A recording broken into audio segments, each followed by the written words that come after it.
good friends always there. Let the sunlight in your mind. Peace and hope you're sure to find. We'll take back, see, Jester, talking truth and lifting pressure. Every Tuesday, 10 to 1, we're holding space just for you. Take a breath, take your time. We're here, you're not. Take 5, the night alone.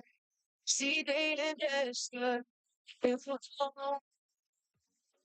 It's okay to not be okay. Let's talk it out, don't drift away. Mental health and matters most, so come in close and raise a toast to the ones who fight each day, to the silent words they never say. You're strong, you're seen, you're truly heard. Got your back, you got our word.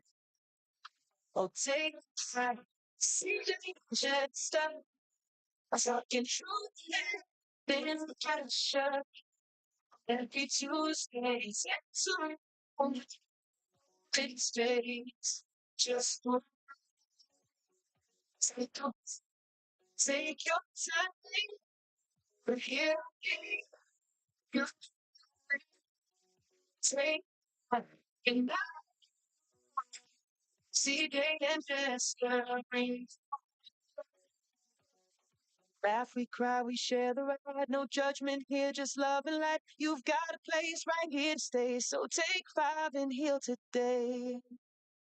But take 5 with CJ and Jester, talking truth, dim pressure. Every Tuesday, 10 to 1, big space, just for you. Take take your time, we're here, nothing. Take and home. See the interest when you want. Oh, oh. Oh, you're looking for that one local supermarket where you can purchase all your grocery and household items at the same time? Well, I mean, no further. Smart Buy SE welcome and contented.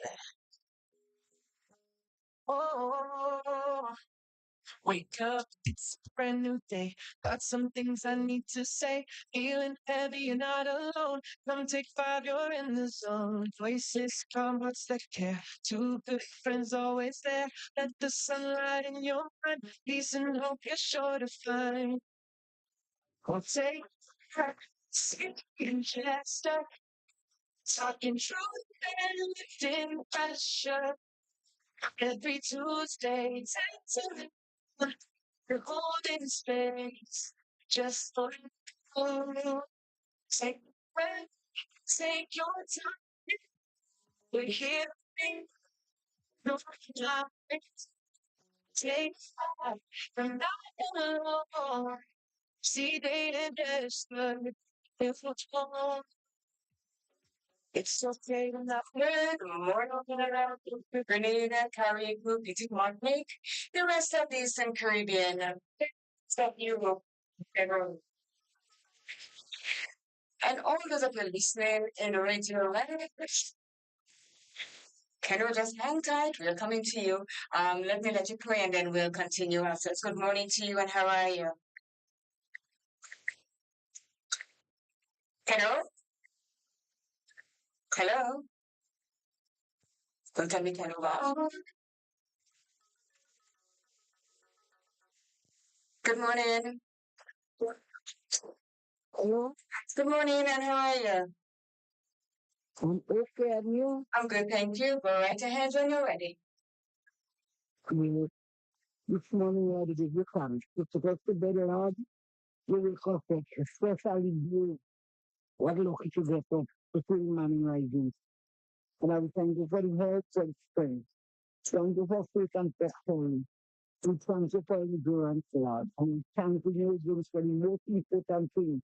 We grace the brilliance of each and every one of us. This morning, Lord, I do thank you. I remember the first corner of Dunila, but at the end time of Dunila. When I please be for Joseph, I need you, Lord. Help them to enter his clean and truth with our blessed Lord. I bring the Prime Minister before you. I bring all the ministers before you.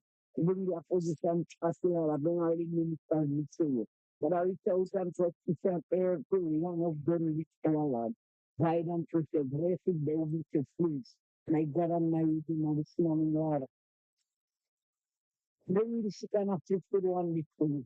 I bring those on the hospital bed. I bring those things rattling at our body. I bring those pretend themselves for the operation table, Lord. Remember them in the diagnosis. Every doctor, Lord, to give you praise and faith. Remember those in the maternity ward, those in childbirth, afterwards to deliver and faith and every one of them. Bring all the nurses there and everywhere before you, the doctors before, Lord. So you walk out. This morning, Lord, I bring them before you. Lord, the buses I bring the driver, the conductor, the passenger, the boat on the ocean, and the plane in not forgetting the entire force I bring before you, Royal Police Station. Those on duty and those out of duty before Lord. Remember the SSU, remember the RRU. Lord, remember the allied children, Lord. We are keeping the past each and every one of them. All the different vices, we say, I just pray for you. And let it hide ourselves in the and let our water and the blood and let our wounds good so uplifted, Lord. Remember them this morning, Lord. But I remember all your children. Some are spent, some are sad, and some are laughing of behalf. Remember this in our different homes. Remember each man home I bring before you this hour, Lord. Each and every one of them in that home this hour. Remember the mental home this hour, Lord. Remember the prison I bring before you. God, I pass by the trees in the prayer, Lord, Father, young and tender plants. Father, God, guide them and protect them, Lord. Teach them, made and better. Teach them what they should do and they should not do. Oh, Lord. Father, keep them on turn wrong and let them pray and pray their life away without you, Lord. They cannot live. Without you, Lord, they cannot die. They cannot do anything of their own, Lord. Remember those who are walking with them, Lord. Remember each and every one of them this morning, blessed Lord. Father God, I bring all of this to stand before you and I lift it up to you. But I reach out and touch each and every one in that radio station, they might be name and they might be number. Yeah, you cut me and give everyone a big bang the way, oh Lord. Bind them together like one bone to have to but cannot be broken. Lord, let them be more salvation to speak it and speak it clean. And this second and this part, this our blessed Lord. You have been like boss in my feeling and everything to but on that young from Lord, remember everyone this morning. Bring people before you this morning, Lord. Remember that daughter is our blessed Lord. Remember Jester I bring before you this our Lord. Remember the other one, this our general master. I bring before you this our Lord, for the binding together, Lord. That one love be the other one love, guide and protect. Blessed thou be so faith, small as a mustard seed. Get the blessing unto each and every heart, this our Lord. They won't be left behind. Each and every one of them in their home, blessed is thou be so faith, guide and protect. But God, you know the way, the truth, and the life. But this our blessed Lord. After I tell you what's going concerning all you children, you say, you might cry, oh Lord, I turn to my prayer. From the end of the earth, till I cry unto thee. In my heart is overwhelmed, believe me for the rock that is higher than I. It is for thou hast made a shelter for me from the strong tower, from all my enemies, so blessed Lord. Father, you know very good thing about your children, Lord. Remember my village and my people. Out by every village, out by every quarry. Oh God, and our Father, if there is darkness to the light. If there is light, make it more bright. In thy kingdom come, Lord. Remember all your children, Lord. All your children is our Lord. My God and my King. The Lord is my shepherd, I shall not want. He maketh me to lie down in the green pasture. He leadeth me beside still water, restore my soul. He leadeth me in the truth of righteousness for his name's sake. Where do I walk through the valley to the shadow of death? I shall fear no evil. For thou art me thy rod and thy staff comfort me. Thou prepare my table before me in the presence of my enemy. Thou anointest my head with my cup and it over. Surely goodness and mercy shall follow us all the days of our life. And we shall dwell in the house of the Lord forever and ever. Amen and amen. Thank you, Lord. Thank you so very much. Hope all is well with you. How is it going over there with you?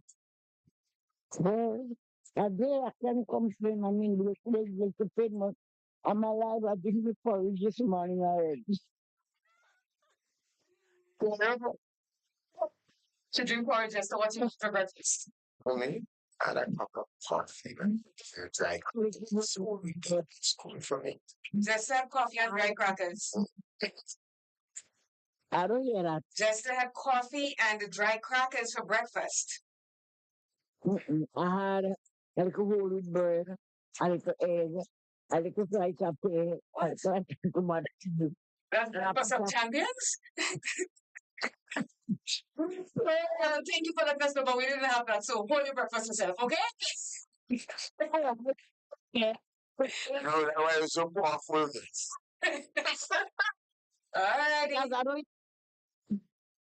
I don't young again, you know, so I feel that the strength I have in the body now. I That's agree. why the body smell that thing. Totally agree.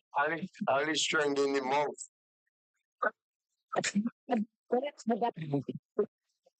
All right. Can you tell I want to say hi? Okay, I will. You take care of yourself. Okay, bye-bye. God bless you. now. Okay. Yes, Jester. So I'm leaving it up to you this morning for you to say good morning, to start saying good morning to your peeps and so on. Yes, good morning to my good boy Bushes out there in New York City. As usual. Alistair Aito Dubois, Winter John, Andy Moose, Charles, who is Leslie Nicholas, this is Glean in Boston. Oh, I had a call from her recently. She finds she did not hear from me in a while, and that's the goodness of the lady. I hear you. Oh yeah, just such a breath of fresh air, just linking up with the good lady. You know, it was really nice, you know. By Hill Street Posse. I went to Hill Street a couple of days ago. Oh yeah? Yeah. Yeah. I went to Hill Street. To see my big hug that I got from Caris. Good morning to you, Caris. Hope all is well. Yeah, you could go up the stairs, or you could just dive out from High Street. I drove, so I didn't go up the stairs. If I was going to go up the stairs and get my 10,000 steps on that step. Yeah, and I saw my boy Cass on Saturday night. Okay. Yeah, you know. So Celia, how are you doing? Good morning to you. Celia hanging tough. Don't say the word because we have it free already. Don't say it the word. Oh yeah, I saw her carry somewhere along the street on sometime late last week. Oh, okay. Yeah. Yeah. So these are all your good morning people. What about Miss Miss Peony Junction? You have to help me too. You see, you have yours listed. That's the difference. This is you have yours listed. Yeah. That's the thing. So you have to know how you're dealing with your thing, and if you know you're forgetful at the age of 60, that is your business. At the age of 60. I thought you'd say 70. No, 60. At all. 60. Ready to retire, you know. Oh, now you really 51 again? Why you think I have to give up my age? When you're old, I mean, come on. I give it up when I feel like don't put you under pressure to say it. Okay, so you're taking 60. And I'm just to give it. So let me say good morning to the people that are already on the live. Olavachi, good morning. I say bonjour. Good morning to Kathleen Ledlow. She says good morning to CJ Jester and good morning to everyone listening. Also, good morning to my dear friend Jenny Mason. She says good morning to CJ Jester and the community. Now, Lorna hasn't checked in as yet. Mary hasn't checked in as yet. A few of them from my TO capacity has not checked in as yet. So let me say good morning to Marlon Klein, Faithlin, Leggy Holly, and Douglas. Good morning. Lorna has just checked in. Good morning to Lorna. All is well. Coffee in the morning, good morning to you. Bernadette Abraham, wherever you are, good morning to you. Daphne Date and family out there in Chia, good morning to you. Well, just already says good morning to the Hill Street people, but I'm saying good morning because we are two different individuals. We say good morning. I say mine with love, just for says what I say mine with rigidity. You're not the one that say we're rigid. You don't say that yourself. So good morning to Mary in Toronto. NP, good morning. Junior up there and the Grand Tank, good morning to you. Good morning to Mr. Weaves. What's his name again? William Broadcast. Good morning to 107.5. Let me also say good morning to We Noise FM out there in New York 97.9. Good morning to Mr. Nicholas Snag, hope all is well. Kenro, good morning to you. We already spoke to you. Pat, Pet, and family, good morning to you. Hope you're doing well wherever you are. SBW, good morning. Buddy in the lane, good morning to you. Good morning to Royal Charles Alexander. Hope you're enjoying wherever you're on, whatever you're doing. Joycelyn Noel, good morning. Antonia Franco, good morning. Good morning to the university under the Cashew tree. good morning to Cashew you guys tree. there. It's all the karaoke, man. The karaoke sometimes that's maybe on the weekend. They had a lot of deaths going on. Yes, it's only yesterday. Yes, very One of the guys, the prominent guys around there, is that that story that pastor was buried it's buried yesterday. yesterday. Yeah, like he had a big happy Oh yes. birthday too. They did the Yeah, pasture fully cars again. That's 2 nights in a row. Well, Saturday night the pasture was like real filled with cars. Yes. Yes, and we're going to talk about that afterwards. And Bernard, good morning. And Radio Man, good morning to Aito, Bushes, Chubby. Good morning to the Assistant Dean. Hope all is well. Good morning, Wendy in Toronto and Sherry in Maryland.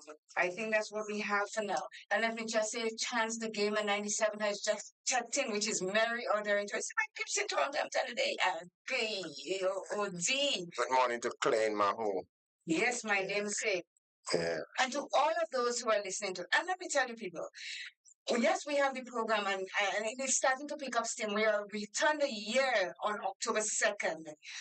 It's just that we broke, we didn't make anything as yet, but we're working on it to just invite all the people that, that supports us on a daily basis. But you know what I want you to do is to share what we are doing here. Share it with someone, we send the link to someone who's doing that, because what we're talking about here, it's a learning experience for each and every one of us. When we do the research, we learn things. When you listen, you learn things that you do not even know about yourself. So that's why we're asking you to share the link on one of the programs that we have. I do try my best and send it on updates when it's when I do it. I don't know if my co-host here does the same, but I send it to him in time so that he can send it to all his peeps and so on so that they can share it. But I don't think he does.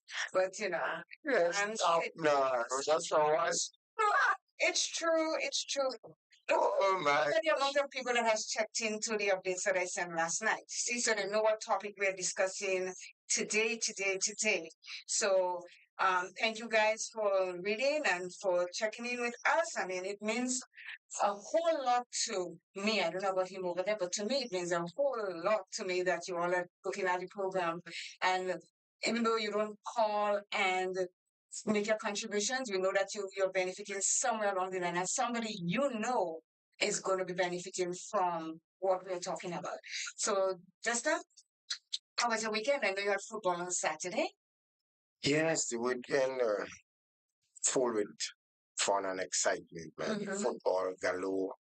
Yeah, we went to Victoria to cover that game with Hurricanes versus St. David's FC. Hurricanes won 3-0. Okay. Yeah. And then Sunday was a progress. He had an exhibition game there to really highlight the launching of the lights, turning on the lights. Oh yeah, I saw. I was going to go and and I saw all these lights, and I'm like, they lighted up. Progress pack. Planes is still lagging behind. Yes. Yes. Yeah, we gotta get planes on that. We. You speaking? Well, the MP will have to look into that. Who is speaking to the MP? MP will have to look at it. You think he's not aware? He's aware. Is he? Of course he's aware. No, just checking. He's aware. I mean, at the moment, I see they're doing something in for Snell Hall. With a piece of pavilion, and I think they do will. they play, let me ask you a question. Do they play soccer in Snell Hall almost every weekend? But I can't see almost every weekend. I don't have that kind of information. But you know they have. They definitely utilizes the park. But what about planes? They have games 2 days of the weekday. They have how you call them, high school football. Yeah, Montrose and somebody starts and somebody play. And on the weekend they had a big match there on the weekend. Yeah. Paradise and Shamrock played on Saturday. Right. So it's no small matters that I'm talking about. Maybe if I get light, I might not be able to sleep in my bed. It might be too bright. That is exactly what I was going through my mind. But I have shades. Don't worry, I just lock it down. And but I'm saying. But I think I have no doubt that planes would soon to be addressed. Honestly, I do think so. You're thinking and happening is two different things. They're always theory and practical is what counts. Yeah, you remember I take progress back. How much years? 50 something years before they get light, you know. That plaque it started, the work with it started in 1972. Mm-hmm. It was commissioned in 1974. Mm-hmm. And they just got lights. Well, maybe there was no lights available then, okay? Maybe there was no lights available. You know? I'm saying they need to do something in Prince because even at night, if the game go past and or did you know that the Earth has shifted its axis? So the days are really, really short. You see how people say that time of flying? So but the nights are longer now. It's yes. Yes, we know the nights are longer because every day we lose 3 minutes in a day until the 26th of December that we start gaining 3 minutes again. Now we're heading into the fall solstice, so the cold weather. So we lose 3 minutes every day. We wake up, we lose 3 minutes. And come December, we'll be gaining 3 minutes until we get to June 21st again when it starts going back again because June 21st is the longest day of the year, and this is the beginning of summer. So when September 21st is the end of summer, and that's when the days start going back. Like the clock is going to be going back on November. They even put in earlier this year because of the spinning of the world on its axis. They said it's going real fast now. So everybody's wondering, well, whatever time is going to see how hot it is because the world, the globe, the globe tilted. So that's part of why we're getting all these heat. It's only what only Grenada goes on Grenada? Do you go on is only Grenada? No. Because it's hotter than Hades, I'm telling you. You haven't. The funny thing is, you come from the bathroom, you shower, you're sweating while you shower. You come out, you're drying up, and you're sweating more. So humidity is really high. It's tough. Extremely high. I mean, but I'm still not complaining because it could be worse because there are two storms out in the ocean. Yeah. And they're afraid that right now they say they're pulling off each other. One that is going to Bermuda and those places, it has weakened the other one because it's pulling all the moisture and wind to go and create havoc somewhere. So if they stay in the ocean, it's fine. But if they make landfall, we are DOOMED, doomed beyond. So we are hoping for the best, and may the good Lord keep us safe. And so, but maybe we need a rude awakening. Yeah, more football clear. Grenada takes on the British Virgin Islands tomorrow. God's will kick-off time 6 p.m. Under what? Under 19 or the regular? National senior men's team. And on Saturday, again the national team, and this time they engages Cuba. Oh. Kickoff will be 7:30 p.m. Where are they playing in Cuba? No. The Cubans are down here? At the National Stadium. Oh, they play Saturday. We go say, hola. Yeah. ¿Cómo estás? And on the 29th of November, we'll have the national senior women's team, and they will be playing Costa Rica. Okay. In World Cup qualifier, CONCACAF World Cup qualifier. That's good. So that's something good. So Grenada is doing very well. What they playing people do, they win. Yeah, Grenada, the national women's team, they were doing very well in their last campaign. So we're expecting they will continue from where they left off last time. But they need the support of everyone. Well, if we could get everyone inside, but I don't know what happen. We could get the vast majority, that will be good. We're into the month of October, and it is a very eventful month. We have Child Month. Yeah. We have National Mental Health Day. October is packed, and I think. What do you miss out of it? Well, I know the Child Month. I know the month of you see the elderly. They have World Mental Health Day in October. Do they have women something too?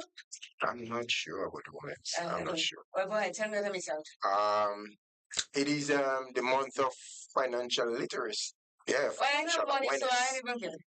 Yeah. I know money. It is also the month of that. Apart from that, we have 2 holidays now in October. October 19th, and what? Which is Heroes Day. Yeah, on October 25th. So how come nobody's celebrating me as a hero?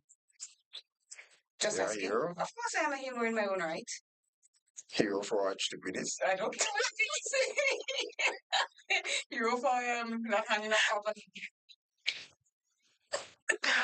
Oh my goodness. Yes. What a way to get ready to.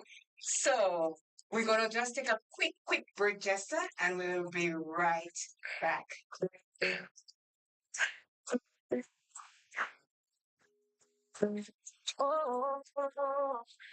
Are you looking for that one local supermarket where you can purchase all your grocery and household items at the same time? Well, look no further. Smart Buy SA Belfort and Company Limited, located at the top of the town on Main Street, St. Patrick, is the ideal spot. They're open Sunday to Sunday from 8 a.m. to 6 p.m. Mondays to Fridays, 8 a.m. to 8 p.m. on Saturdays, and 8:30 a.m. to 12:30 p.m. on Sundays, just for your convenience. Call them today on 442-9219. That number again, 442-9219. We're shopping snacks at Snack Buy. At Sugar's Repair Services, we offer digitally calibrated machines, resurfacing engine heads, general machinery. Show us your pattern and we'll make it with precision machines. At Sugar's Repair Services, we satisfy your needs. Just ask and it will be done. Call us at 473 418. For more information, contact WeNoise TV at 929-445-4463. Or you can email us at wenoisetv@gmail.com. WeNoise TV, the leading streaming provider. Anytime, anywhere, any screen. Access to your favorite HD contents with prices as low as ever. Choose from monthly, quarterly, or yearly payments. This worldwide service is flexible for you to keep up with all your favorite programs, shows, movies, and local programming from home no matter where you travel to. Worldwide TV channels right at your fingertips wherever you are. Latest in live sports, binge watch all your favorite TV shows, movies on demand, videos on demand. You can pause, rewind, fast forward anytime. Never miss 1 minute in entertainment important to you. No contracts, no added prices for sports or premium packages. We certainly don't have to pull tricks like cable and satellite companies. Our product speaks for itself and beyond. WeNoise TV. We have everything like Netflix, Disney, Amazon. Watch your favorite movies, TV shows, and series with our services. With our service, you will get rid of all other subscriptions.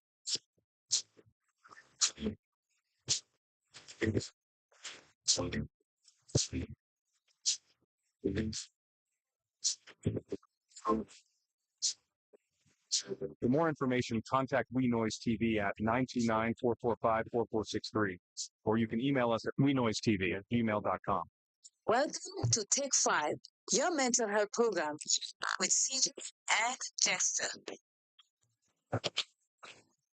With CJ and Jester.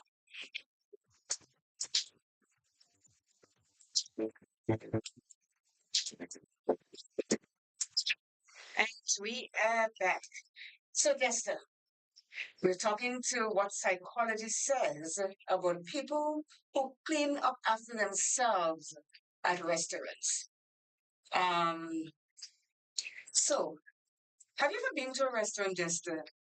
I don't go out much and eat because I like to, cook my own thing at home and enjoy it. But the times that I've been out, have you ever looked at people when they finish eat and what a table look like? Or you see some people just pick up, they start putting everything in one plate. Say four of you, they take everybody's plate, put it in one thing, and then you pack it up on the table there. Have you ever seen that? Yeah, but one thing I know about myself, I eat dirty plate In front of when I finish. Mm. So even if I may not pick it up and bring it to them in the kitchen or wherever, I look to take it out in front of me for sure Mm-hmm. and rest it maybe on a next table. Maybe On the next table? sometimes somebody may not be occupying the next table, so you just rest it there. But you can't do that. You have to, because the next table, somebody might be coming in, and so you Yeah, want to put it in the center of your table. No. You still will attract the flies and everything like that. And that's what you're trying to avoid mainly. My thing for me is that avoid attracting the flies coming in and buzz around. Okay. The- So, and then you look on the other side, and then you see people that just make a royal mess on the table. They're full of napkin. They just let it. They just let it go. And I'm telling you, that gives me the thing to just tell them to stop. You know. So I look at it as I always do it anyway, and I didn't know that it has a big impact on our mental health and the way things work out. So it's the psychologist made a big deal about it, and it says here: have you ever glanced at a nearby table in a busy restaurant only to see wrappers, crumpled napkins, and leftover food abandoned as the diners shuffle away? In that moment, you might spot another person quietly tidying up their space, stacking dishes together, or neatly placing any trash in a single pile for the staff. It's amazing how small acts of neatness and courtesy can mirror deeper psychological attributes. I've always found these little gestures to be fascinating because they say so much about our values and personal habits. And that is what I didn't know that, it has something to do with our values and how we think, how we feel, what we do, and it goes right through our lives. So when you go to this is something that a lot of us have to think about today when we say we're going out and dine, because it has an impact on us as humans. But I can tell you, most people, the very vast majority of people, feels that the onus and the responsibilities are for those that are working there to come and Yeah. so no matter Okay. what them think. So I know you have some people that think that way. so You know? this may be true because they have a job, Yeah. but if you reverse it and you go into that same position that these people are in as a waiter or cleaner or anybody at all that is doing you a service, if you put yourself in their position, ask yourself, how would I feel if I go to clean someone and I see all this mess, or if I go to a table and the person appreciate what I do? Let me tell you, a couple of years ago, Eutlin, Annie, and myself, we decided to go to Niagara Falls on a girls' weekend. And we took the train, the GO train, long distance, and we went there. We said we're not driving, and we're just going to chill. And there's a place called On Top of the Hill because it's on top of the hill where the restaurants and the game and stuff. So we went to a restaurant up there. And same thing happened. We three of us, we ate and we put things together. When the guy came to collect the thing, he says, I have to say thank you to you guys. You all guys are the cleanest eater that we had here tonight. And we're watching one another. I said, so what do you mean? He says, you made my job so much easier. Your plates are stacked up. Your table is not messy. I don't have to do much with wiping and anything. But I think we felt really, really, really good because that's to tell you It's a when they reflection. talk about people. That's It's a good reflection of who you are as a person. Too. well, I mean, You exactly. it will tell. And you know what? We gave him a big tip because, I always look at it as if I am doing that job, I would like somebody to do the same for me. I used to work at the custom brokers in church shows, and there was this girl, a co-worker of mine. She eats pumpkin seeds, and she throw it all over the floor. I used to watch it, and I'm cussing in my mind, hands down, I'm telling you. I was working late one night around 7, and the cleaner came up to me and she says, I never have to do anything at your desk or anything like that. I said, huh? She said, your garbage is never on the floor. Your desk is always clean. I said, because it's where I work and I don't want any garbage around me. And then she said to me, the girl over there, can you please tell her to not throw the seeds on the floor because the vacuum that we have is not picking up the seeds. I said, okay, I'll let her know tomorrow. So the next morning, I went to her and I said, Jay, um, the lady, the cleaner lady says that her vacuum is not picking up the seed. I didn't say you throw it on anything. I know she threw it on the floor on purpose. You have to find a way of how you yes, I have to be very diplomatic. Yeah. I That's said, the thing. the cleaner said that her vacuum cannot pick up the seeds on the floor when she's vacuuming, and you may come tomorrow morning and say that she didn't clean it. So trying to just put it in the garbage. Oh, that's a job. I said, I know that and you know it's a job, but if she leaves it there, you're gonna go complain and say she's not clean. I said, so help her to help yourself to help her. Yeah. I know she ran and she was like a lunatic and after that I know she didn't like me and I didn't care because we're not staying in the same house or anything like that. And the next day the lady cleaned up and then she saw me afterwards. I was working night again and she said to me, she says, thank you so much. It's much better. I said, no problem. And I always say to myself that the people that does this stuff in any way they walk or live, they're nasty in the house also. I know some of them look at it as, oh, they're paying them to do the job, so they don't care to do it. But if you do not want that to happen in your house, why are you making it happen in somebody else's house? But it shows again, one thing it tells me from that person's reaction is it immediately comes to my mind how they think it. You get a whole keeping set of thing as a result of that person's reaction by saying that.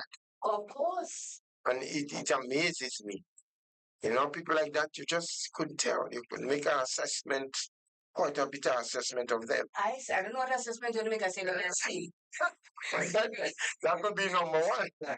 Because others will come alongside it. Yeah. Because if you could make a mess around you like that, then you're making a mess everywhere. It's not only one place you're going to make a mess. And I cleaned. I do cleaning, and I tell you, it is not an easy job. Jenny and I used to go clean. Jenny still cleans, and when I go back, if she needs help, I'll just go help Jenny. And I mean, we see things that other people's stomach can't take. But hey, you do it because it's your job, and then you have to say to them sometimes, hey, you guys could do better than that. You don't have to throw things all over the place. Because I don't understand how you could go to a bathroom just to pee or poop, and then the whole bathroom is wet and toilet paper is all over the place. And it bothers me. Like you and Jenny too will have a microscopic eye for cleaning.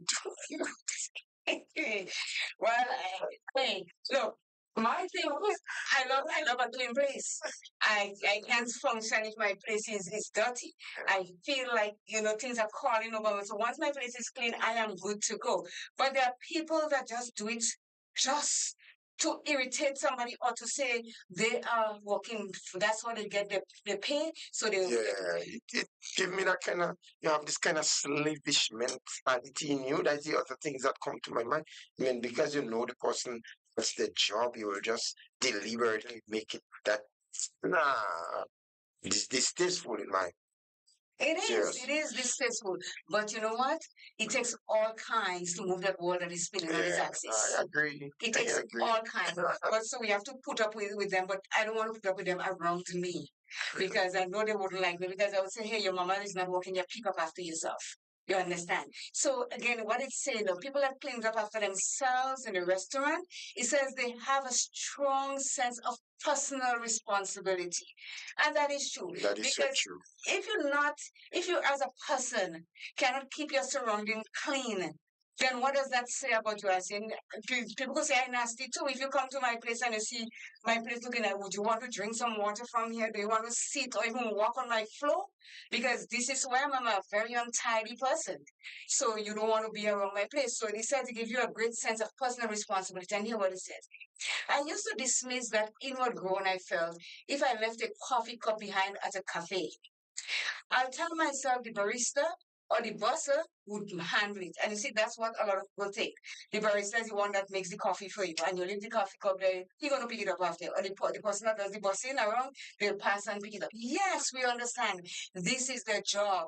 But sometimes we could make it easier for them because some of them, they work long hours at those restaurants, and you're on your feet all night with those heavy trays, and you're going from table to table, and then there are people like, I don't know, me, I'm not miserable when I go to other things. Sometimes I don't know what I want, so I ask questions as to what these dishes are, so I could make my decision. But it makes the job easier for them when you do things like that. Yeah, their jobs, people are looking at it kind of simple, but folks in the restaurant is no easy job, and I know that for a fact because, well, I usually be around PTN, so and I can tell you, the waitress and them, Yeah, you have it rough. Yes, and there are Merchandise and rude people. everything. There are rude people Yeah. to that comes then they give Yeah. them a hard time and all this kind of stuff. So it is not an easy job. So he says that he said that the busser or the barista is going to handle the coffee cup that he left at the cafe. But he says at some point, though, my mindset shifted. So I started thinking differently now. I realized that every action I take, no matter how trivial, reflects my sense of ownership over my impact on the world around me. He says that is the core of personal responsibility. So his mindset shifted now that when he goes to a restaurant or anything and you drink your coffee, if you could pick up your cup and throw it in the garbage, do it. Instead of leaving it on the table. And sometimes it's under the table. So you're taking your coat or you're taking your phone, your hand hit it, it falls with coffee in it. You don't see anything, you don't pick it up, just leave it. You make a mess and you just leave it. I mean, it may sound simple to a lot of us, as you say, people working in a restaurant and that is their job. But put yourself in their position and see, is that something I would accept? Because a lot of us will just say, you know what, I ain't doing that job. I ain't picking up after nobody, and they quit. But all of us cannot be that fortunate. There are people that need that job because they have family. I'm telling you straight, when I'm in a restaurant, you have your knife and your fork, you eat. As soon as I close, because when you belly full, you in. There's a way to create. I know. You close your fork, you put it fork in the I want it inside split out in front of me. As soon as I finish. You want it split out from in front of you. out in front of you mean that it's sitting right there. Well, I want it out from my side. Okay. Someone just says, at restaurants, people do look at you. I know some people who got mates because of their neatness. People do look at you. That is true. Yeah. Because they get tips and things too. Well, yes. Yeah. But no, when the person said you get a date at the restaurant because you look at how neat you are, how messy you are, and you say to yourself, I think I could hang out with that person. Yeah. I could have a relationship with that person because look how he eats, look how she eats, and look how he eats. And she gets up and you push the chair in, and there's something like your manners that you do regardless of where you are. There are times if I go to a hotel and I want to make up my bed in the morning. I'm not supposed to because they have the people there to do it, but I just feel that I slept on it, and if I just smooth it over, it makes me feel better. So let's put it that way. In everything that someone does, right? Mm-hmm. Especially around people, it encourages them one way or another to deal with you in a very nice way. So, for example, with that person coming along, their customers, like after they finish, they gather the plates together, pour everything in one, and rest it aside for them. When they come and they make the order, you probably will find that they may get a little extra thing on the plate. They might get extra thing. You understand what I'm saying? Yes, because they're thinking, that person really do, sometimes you go to a restaurant too, and the waiters that come to you, they may look as though they're mad or they're upset, but it's the pressures of knowing that I have to serve that 10 table. And you say to yourself, so you call up again, you converse with them and say, hi, how are you doing today? Is it busy for you? And say, oh, yes, it's really busy, and the track. So you kind of break the ice with them. Yeah. So when they come, because some of us, when we see them come with their face look like that, we actually develop an attitude. They come like that, we're going to give it back to them. But some that is not what it is. They don't have to bring out that smile on their face. Yes, you have to. Because you just never know what they're going through, right? Right. And you look, and especially on the business, have you ever been to Umbrella on a Friday night or something like that? And the place is buzzing, people coming and going, you go in the stand and you wait for a table and you have to run and clean the table and then tell you one is available there. And so let's go ahead. So it says, when someone consistently cleans up after themselves in a public space, it doesn't always have to be a restaurant, right? Yeah. They're showing that they understand their part in maintaining a clean environment. That is so, so true. They are not waiting for others to do it. They see it as their job to handle the mess they created. Even if it's just half-finished latte or a stack of napkins, and that too. Because half finished glass of latte, like what do you call it, coffee again? Nice coffee. And that's not just the regular black coffee. They either it's a latte or cappuccino or mocha, whatever it is. They have that there and they leave it, they then finish drinking all, so they just leave it on the table. Somebody just passing by, because you know the tables could be small where you're going through. And if they have a big bottle, somebody pass and they rock the table, the latte spill, it ends up on the carpet. You have to go now to clean that. And you know, that hold of the person that is waiting in line to my camera phone is for the person that is waiting in line to come get a seat there. So it's a whole different thing when people. I'm glad we are doing this program to help people who go on picnic areas. So, for example, the Swavan Swayze, the Bathway, the Davy. You know, it's all well and good that you pick up your things, you get your things to cook, and you have your drinks. But it is absolutely critical and necessary to Mhm.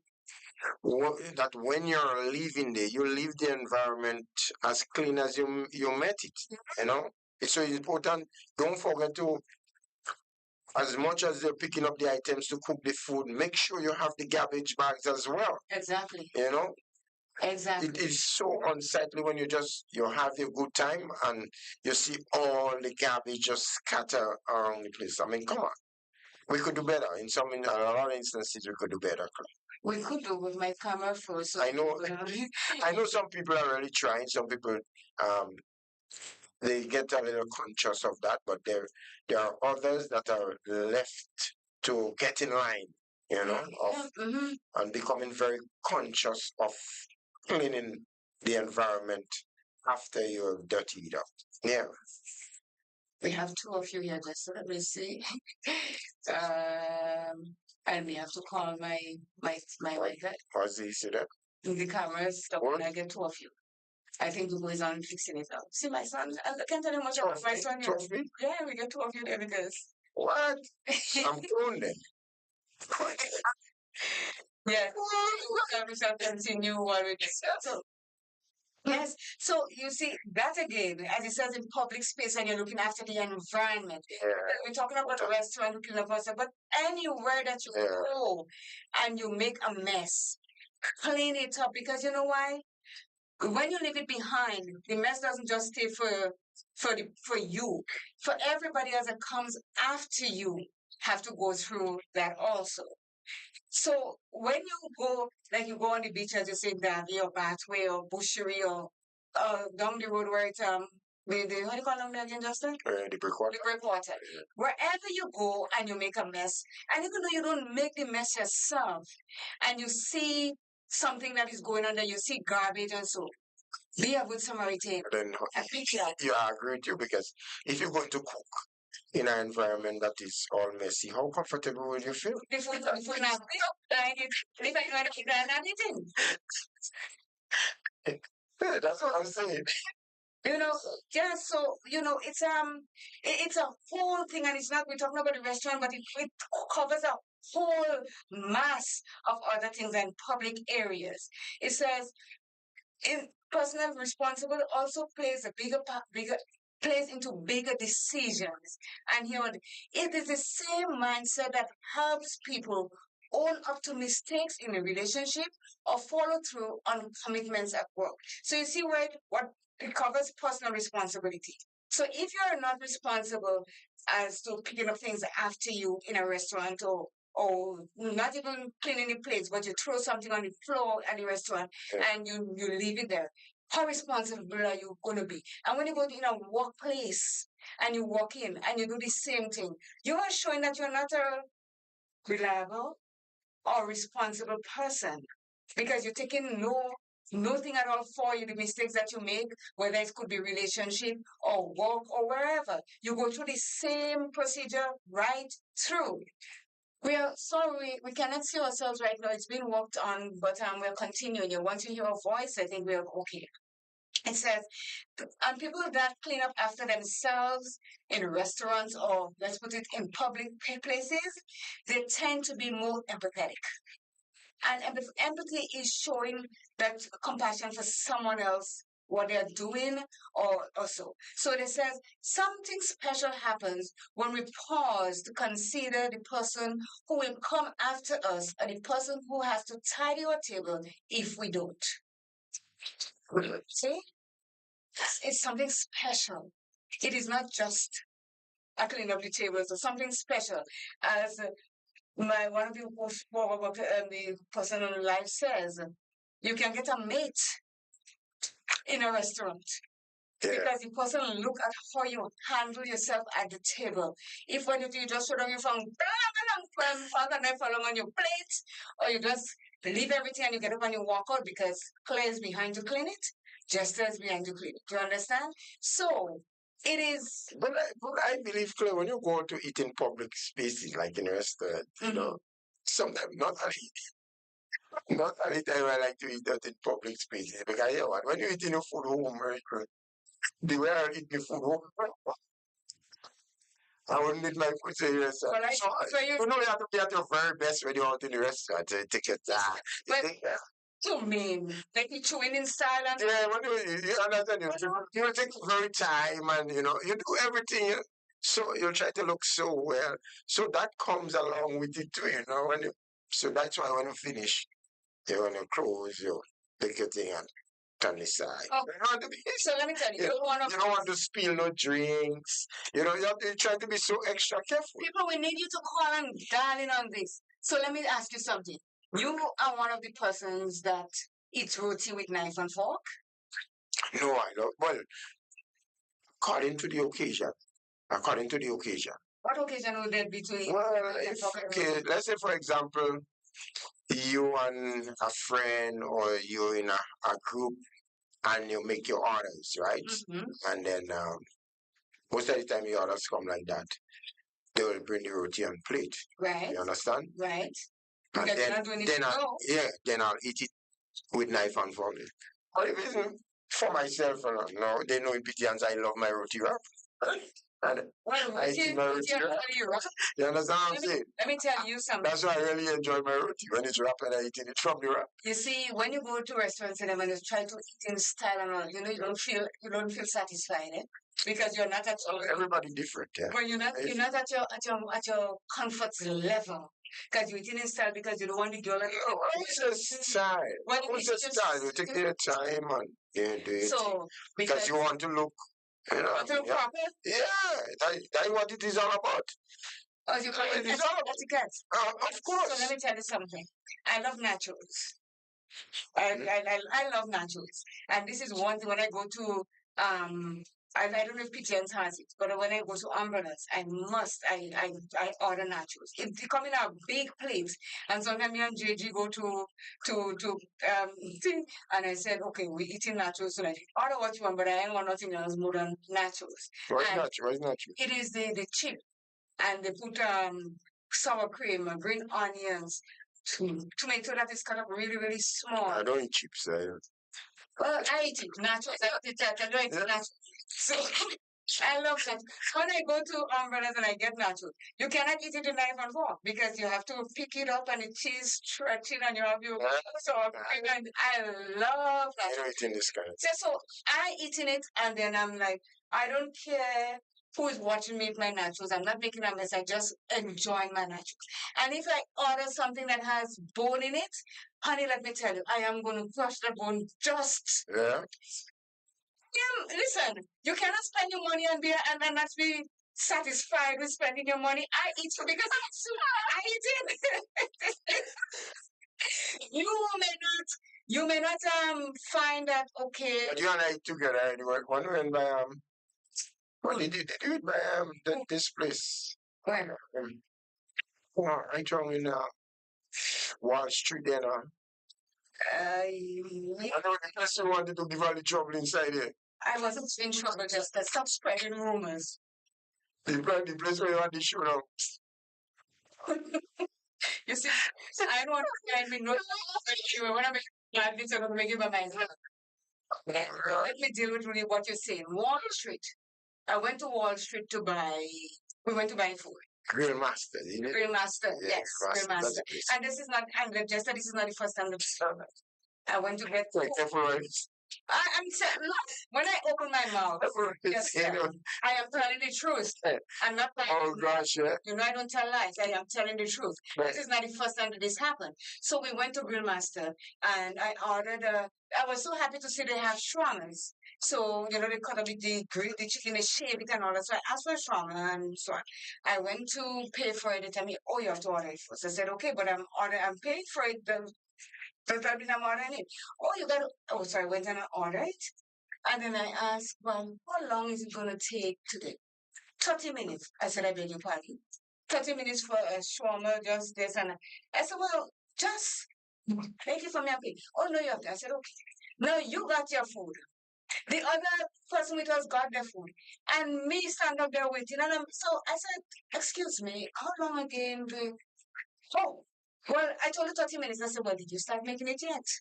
Oh, no. I said, in that case, cancel my order and give me back my money. She watched me. I'm watching her. I said, yeah, I don't want it anymore. Because they have attitude. I don't know if you noticed that they have, and I didn't give them so up to them. I said, again. I said, Yeah, you just want cancel my order. I give back my money. I got home. So I said, okay, I'm going for a smoothie now. So I go on the other. The funny thing, oh, when they told me there was no potato, whatever it is. Then I see the man passing how many boxes of. I said, but wait a minute. So I said, excuse me. I said, I thought you said they didn't have any potatoes in the back. Oh, that is the last one.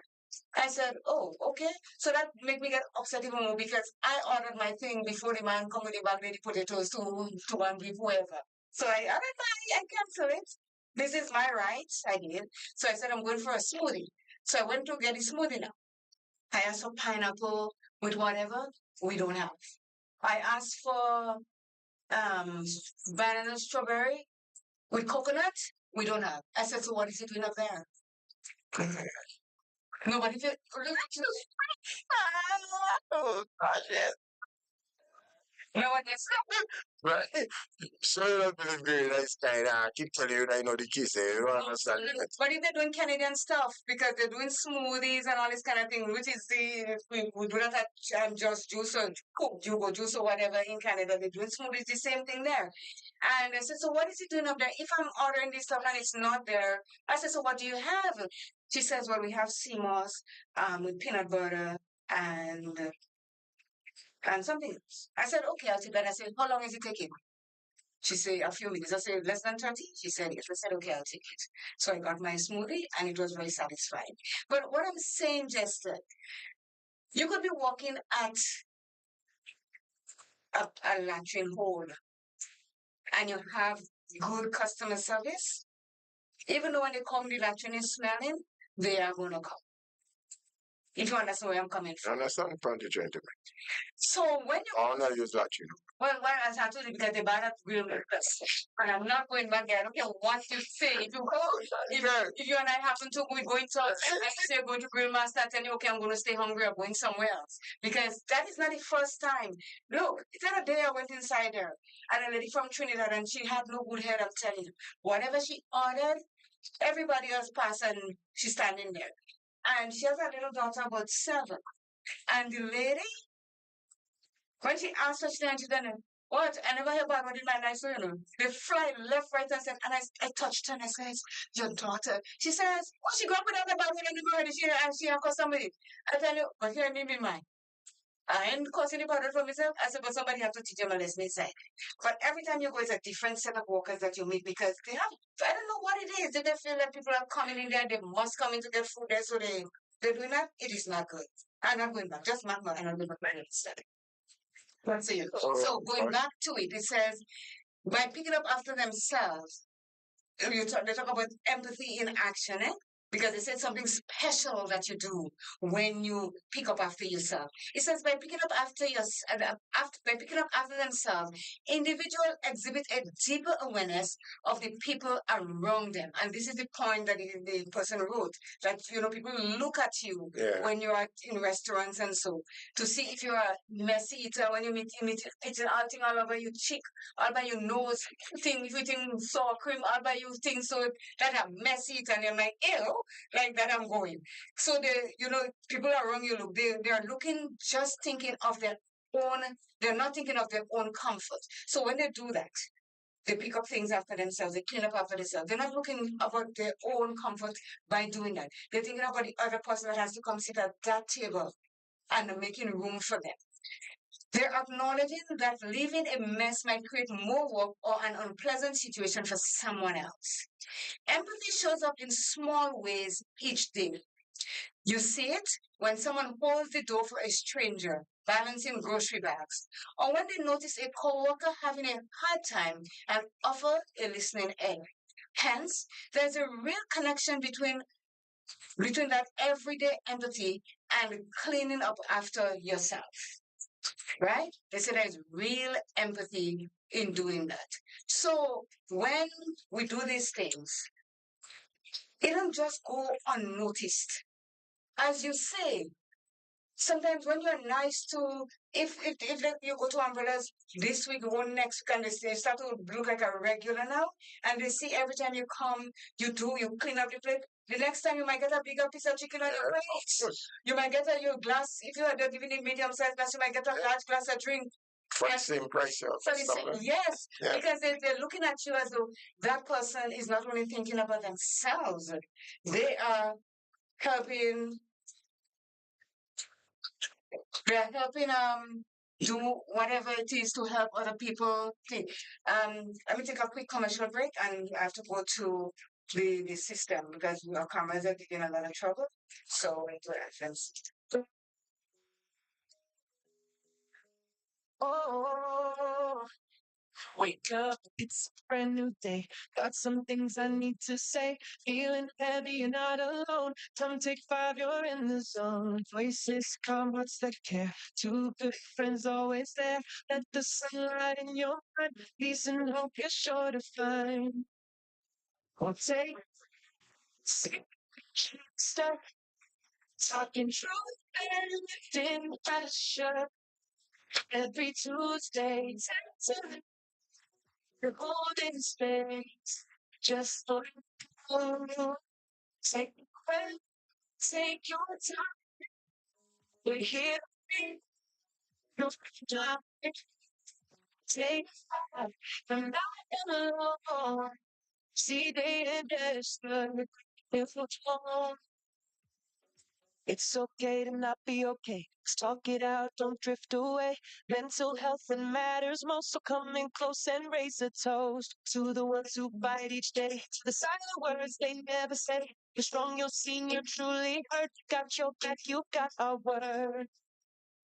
Oh, take CJ Jester, talking truth and big. Are you looking for that one local supermarket where you can purchase all your grocery and household items at the same time?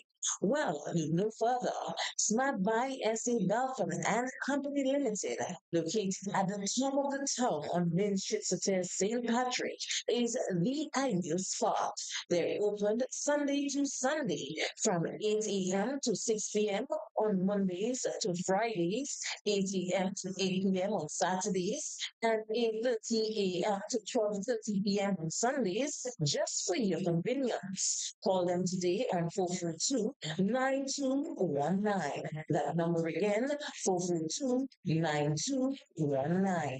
We're shopping snacks at Snack Buy. At Sugar's Repair Services, we offer digitally calibrated machines, resurfacing engine heads, general machinery. Show us your pattern and we'll make it with precision machines. At Sugar's Repair Services, we satisfy your needs. Just ask and it will be done.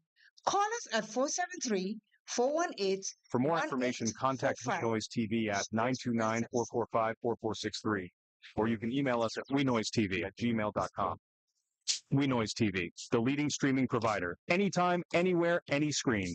Access to your favorite HD content with prices as low as ever. Choose from monthly, quarterly, or yearly payments.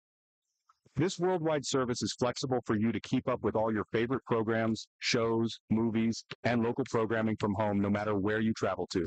Worldwide TV channels right at your fingertips wherever you are. Latest in live sports, binge watch all your favorite TV shows, movies on demand, videos on demand. You can pause, rewind, fast forward anytime. Never miss 1 minute in entertainment important to you. No contracts, no added prices for sports or premium packages. We certainly don't have to pull tricks like cable and satellite companies. Our product speaks for itself and beyond. We Noise TV. We have everything like Netflix, Disney, Amazon. Watch your favorite movies, TV shows, and series with our services. With our service, you will get rid of all other subscriptions.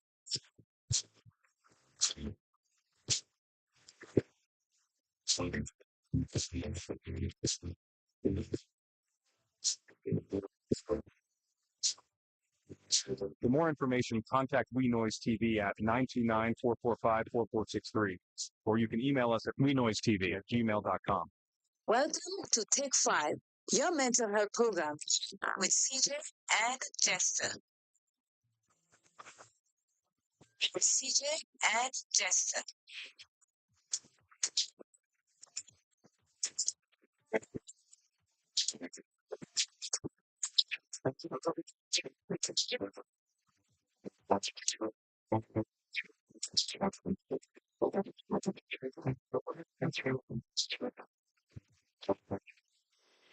And we are back.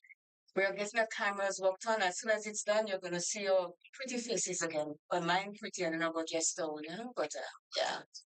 So Jester, you were saying that when you go to restaurants and so you want to all your plates and so away from you and all that jazz.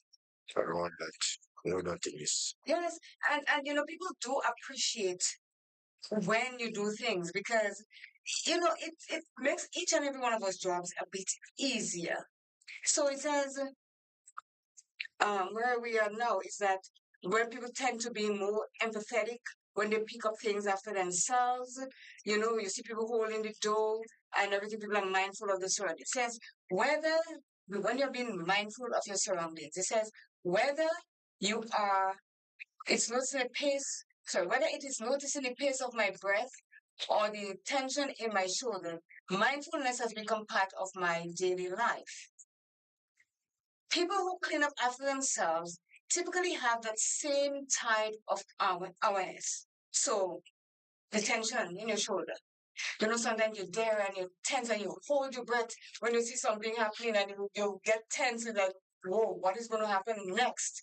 So it says, people who clean up after themselves, they typically have the same type of awareness. They pay attention to their physical environment. So if you walk in here where we have in the program, and you see the place looking like things all over the place, things on the ground, and so you say, well, wait a minute, do I have to bathe, put on my clean clothes, and come and sit inside here with all this dust on the floor? So when you are aware of things, when you're mindful of your surroundings, you pay attention to everything around you. Okay. And that again in itself is showing you how you are aware of things that are around you. It says they see how the actions or inactions contribute to the space around them. This kind of mindful presence can extend beyond restaurant etiquette. So as we see, you allude to the beach in down in Davie or wherever, whichever one that we go to, and you go and you cook on the beach, and you see you leave your coconut shell, you pot the thing when you on the fire, you leave all that there, the branch, the plastic bag, your plastic bucket, and you just walk away because you had the good time you cook and you're going home. You have to pay attention to what's going on. Because these are the same people that come back tomorrow and say, oh, I went to Davie Beach, Jotty. Yeah. I didn't see what's happening down there. You are the one that create the mess. Contribute towards the dirtiness. Yes. You help create that mess. So if you do not want to see it that way, find yourself, bend your backside down with your plastic bag or a piece of stick on your garbage bag, and you pick up things and put it away. There's garbage bins all over the place based on what I see now.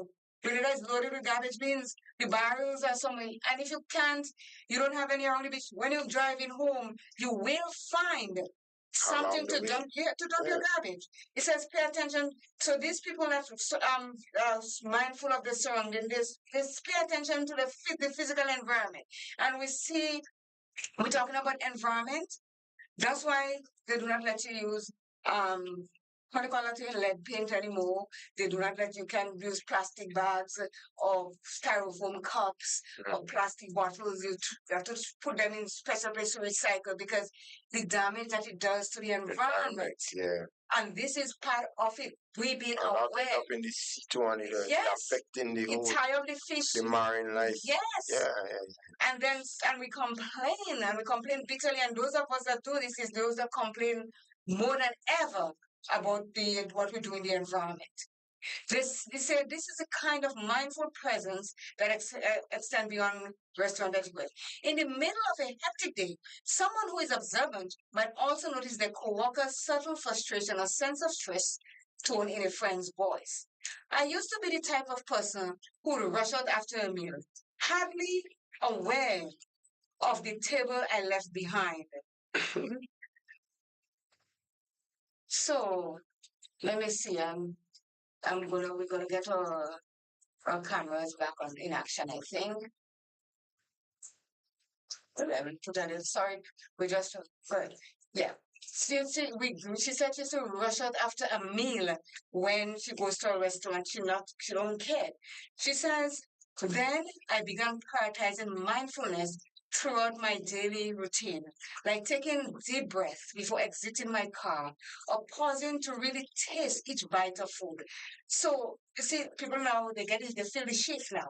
They're starting to do things differently because comes down to how you set yourself up. If you're mindful of the surroundings, of your surroundings, of things that take place around you.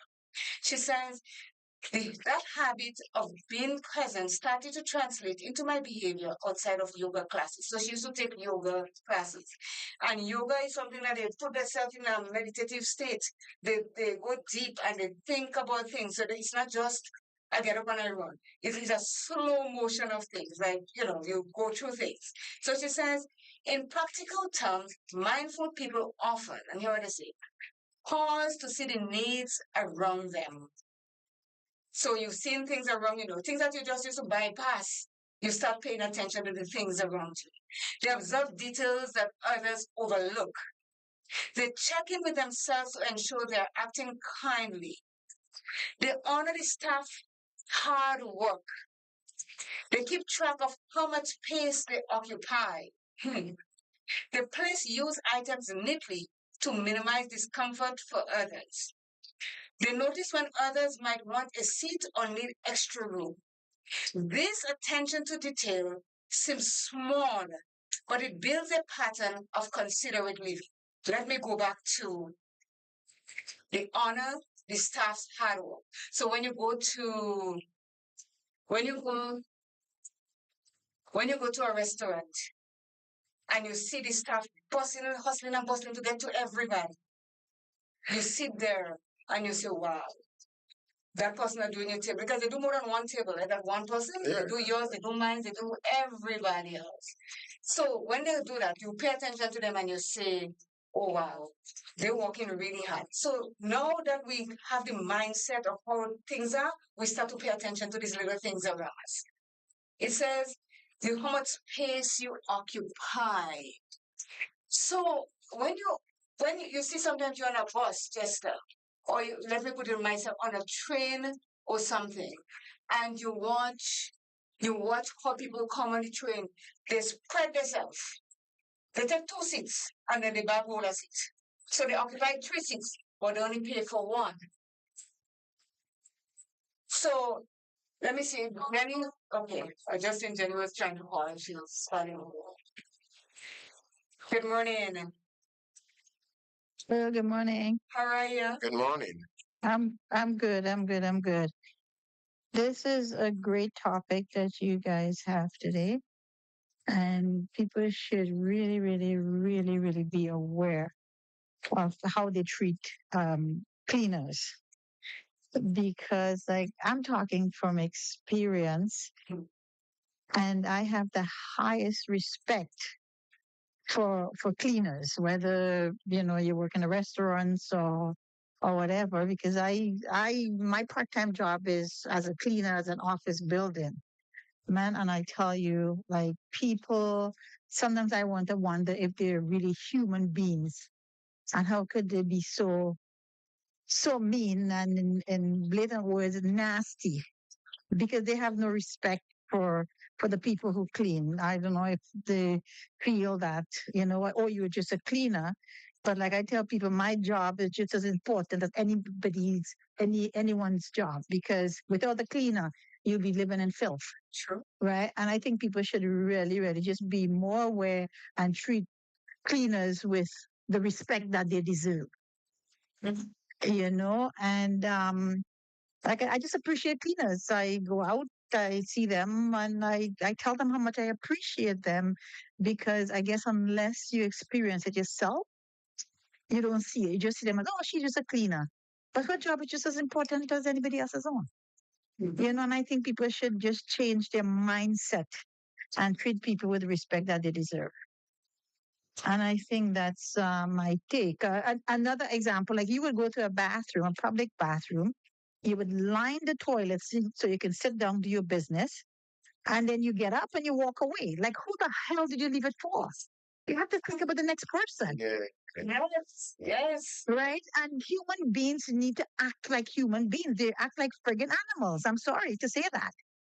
But, and that's my take. So it's good that you guys are doing the program. Maybe people become aware of their actions and just try to change it for the better.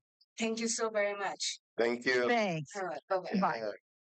Wonderful points. Yes, because let me tell you, when you talk about the bathroom, let me finish talk about the space that people use. They take up all the space, and somebody come in, and I've seen on the train, people have their seat, they have their bag on the seat. A pregnant woman comes in, they raise up the eyes from the paper, they put it back on, they don't move their bag on. Somebody has to say, well, move your bag, for them to jump, pretend they jump up and they weren't aware of it, and they move their bag for somebody to see. And this has been really selfish, Jester. Selfish, very selfish, because you paid for just one seat, and that's why it says that you keep track of how much space they occupy. And you see, it says they notice when others might want a seat or need extra room. And there are times that you're going somewhere, you're sitting somewhere, and according to your body type, you may need a little more room than what I may need or what you may need. But they say, oh, she's eating too much food. So must stop eating all that food, and then she will find space to think. But then again, you're not quite sure if it's a health hazard that the person has. They may have a thyroid problem that is slow, and it causes them to put on weight or something. So you cannot just sit there and think it's food that they're eating. You just judge the person and think it's food they're eating, so they let them stand up there and squeeze themselves in it. And when you're not mindful about these things, you can be very mean to other people. He says this attention to this detail seems small, but it builds a pattern of considerate living. It is not about being obsessive. It is about staying connected to the moment. So if you're connecting to what is around you, you will see there's a difference to be made in how we look at people, how we think about people, and everything of that sort. The next point is it says they respect people who clean up after themselves, respect communal spaces. When it says communal, it's small. Everybody living in a community. It's small, like where we live here. Yeah. We respect each other. My neighbor, I could just stand and pelt something in his yard. But I wouldn't do that, because that is his space. And I have to respect his space. He could do the same thing. I could stand on my porch and speak to him on there, and nobody hear what we say because we are that close.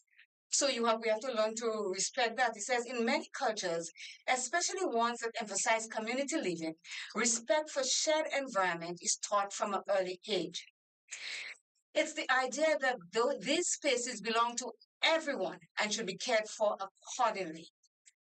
People who take time to tidy up at a restaurant see the dining area not just as a personal domain, but as something shared with others. And that's a very important point. You are not the only one that is coming in there to eat.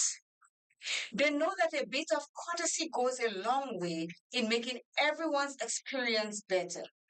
I sometimes think of those tiny hole in the wall eateries I visited while traveling. And hear what he has to say.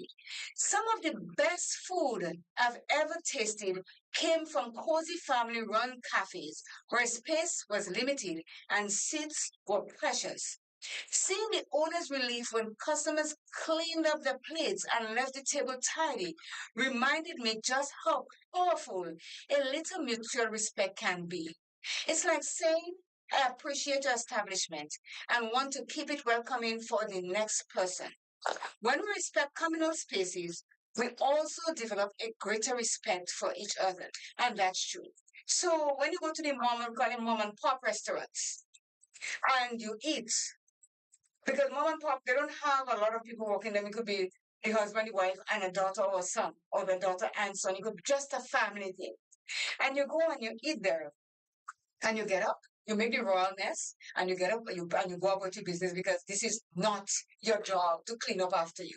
But he says here that there's some place that he got the best food, best tasting food.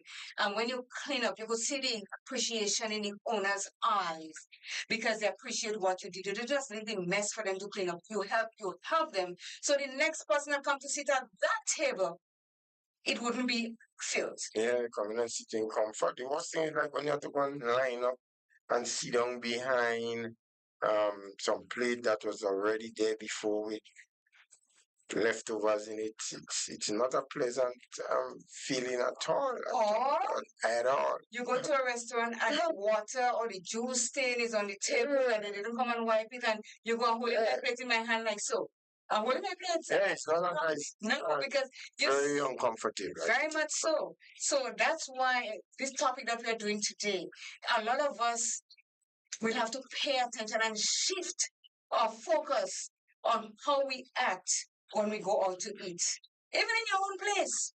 You cook your food and you eat, you leave your plate on the table and you go for days and you ain't clean it and you expect the sink to just pull it, not the AI robot car, pull it off there and you drop it in the sink, you wash it and you put it. No! And it starts from home. As they say, charity begins at home and it ends abroad. So the things that you practice at home is what you're likely to do when you go out. On cycling, I think I don't US could be. You don't have to tell me. For sure. Let me tell you something. I live alone, as you know. And if I have dishes in the sink at night, I say, just in case I did. And they have to come inside and they have to make everything sparkling clean when they come in. I'm telling you, I'm not leaving dirty dishes in my sink and go and sleep for nothing. If I have to sweep my floor, I sweep my floor and mop my floor, and I feeling good, I feel to go and go to my bed and that's it. No, you can live out. I mean, for you live out part if it's so clean, if you know. You don't have to leave pot soak overnight. Let me give you the thing. If you burn your pot and the rice is stuck at the bottom, put some water in it and boil the pot over. It lets go the thing. So you just take your spoon and you scrape out the thing and you wash your pot. Yeah. Yes.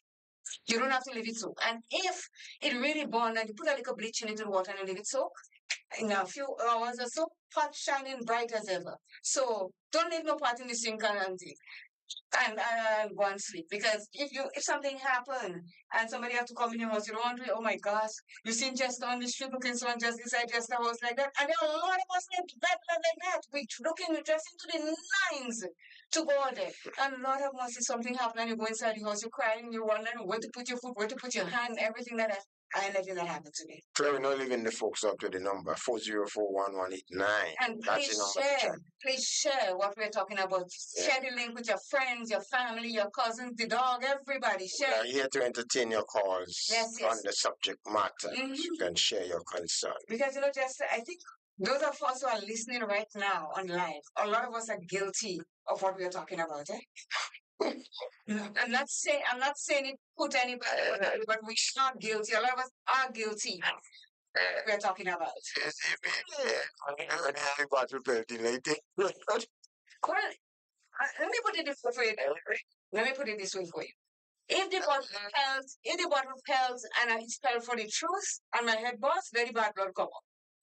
Because as you say, I hang up properly. I'm going to tell the truth. A lot of us do the things that we're asking not to do that we're talking about. So it's a shift. And don't be afraid to call and say, yes, it happens to me. The point is that you're going to make the change moving forward and not stay in the rut of it's their job, I eat and I get up and I go about my business. If you can help to just clear the table or clean up the plate and put it on one side, because sometimes you are at a table and you're having conversations, Jester, and you speaking over that pile of plates. So it's better if you empty it, put everything in one plate, and you push it to the side. Yeah. So you can make eye contact properly with the person that is sitting out on the opposite side of you or beside you. So I'm not saying anything wrong and I'm not putting on anybody, but I'm saying that a lot of us that are listening to this program today did that at some point when you go out to eat. It may happen to me when I was aware of what it is, but once I can't stand things in front, and I'm not even moving it away because of flies or thing. I'm moving it away because I think it's neater. The waiter come and you just pick up everything and you go instead of just, are you done? Are you done? Are you done? And that's it. When you see everything together, you know that we are done, like dinner, that we are having. Sure. So, they said people are clean up after themselves. They value efficiency and organization. You see what you check into, Jester? People that are efficient and organized. And I think you have to be that way first so that you can clean off the things that the plates and so that you're in front of you. Because if you do not have any organizational skill, you would not think it's pertinent to help clean up what is in front of you. So it says clean up after yourself at a restaurant might seem inconsequential, but it's often a part of a bigger puzzle. It says people who clean up after themselves tend to have a knack for efficiency in various areas of life. Maybe they streamline tasks, stay organized, and prefer order over chaos. When you see someone automatically stacking the plates or disposing of trash, chances are you're glimpsing a habit that likely spills over from other routines. They might organize their finances methodically, keeping a carefully planned schedule or maintain a well-arranged workplace. Such behaviors can translate into better time management and reduce stress because it's easier to function in a space where things are in their place. For me, being organized started with a tiny decision. I began writing down everything. I created checklists for groceries, tasks, and even gifts I wanted to buy. Over time, I realized the power of small, efficient habits, like quickly wiping down a kitchen counter or double checking my daily schedule. It might sound basic, but it is often these humble little steps that lead to a more centered, fulfilling life. So you see, Jester, just doing these things tells a lot about you, whether you are efficient or you're just helter-skelter, or if you're an organized person. And in your job as an electrician, you just can't just go and just start running wire all over the place as a madman. No. You have to think about where that wire is going to run. Usually that's how the job. Right. Getting things together. So when you're organized, you don't have to worry about, oh, I have to do this, I have to do that, I have to do this, and you're running around like a chicken without head. You plan your action. To assess the whole thing. And you start with this, you've completed it, you move on to the next, you move on to the next, and to the next. This way, you will get everything that you set out to do done. Organization. Yep. And I'm a stickler for you too. Let me tell you, my thing is discipline and determination. Because if you're disciplined in the things that you do, you are going to be organized. Because you don't just get up and do things and say, oh, you know what? I'm doing that. and that's it. So here's the other point. People who clean up after themselves, they show respect for the service industry. And Jenny was talking about it just now. She cleans, and people just throw things, and you have to wonder what they do. People go to the bathroom and they throw paper, they throw water, they do everything. Because when you walk into a bathroom and the amount of water is in and wet paper, and you wonder, well, what is it that they do inside? Do they have a shower?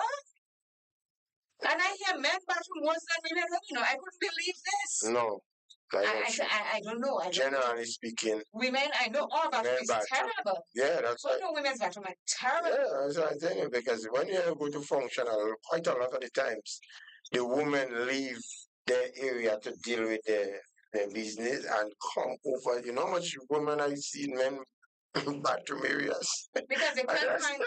Let me tell you something. If I go in a bathroom and I start to see water, I back in away because you don't know what water that is coming out there in the first place and all this kind of. But I'm thinking, you go, you pee, you flush the toilet, you poop, you clean, you flush the toilet.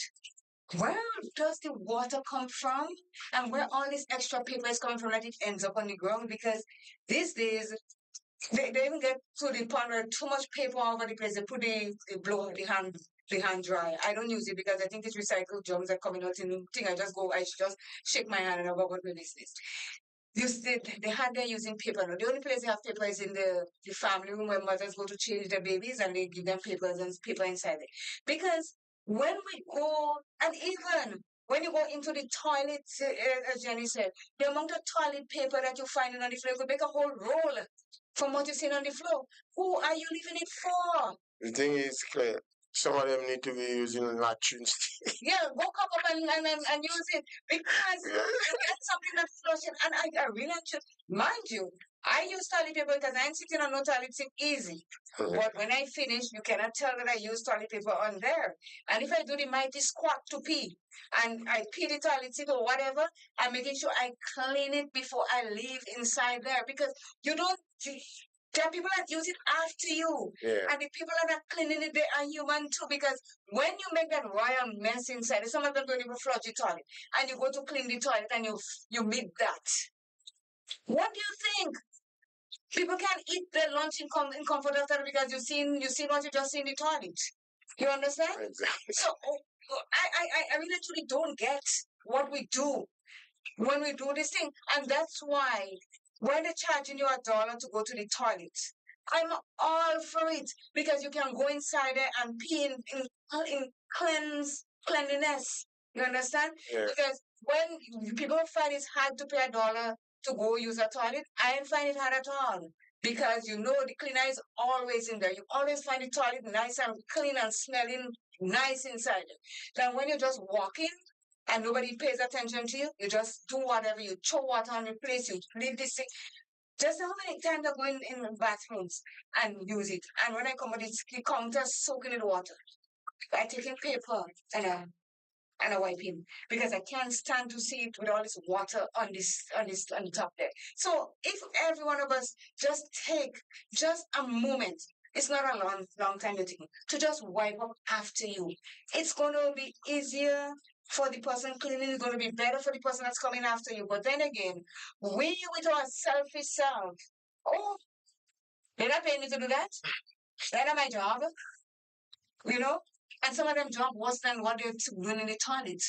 You understand? But they're going on as well. They're better than it. Because as Jenny says, it takes everyone to move the world.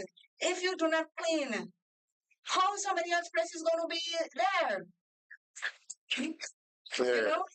How somebody else, I just upset now. Honestly, because I really and truly don't understand how we as women, especially women, do make a royal mess in somewhere and walk away from it.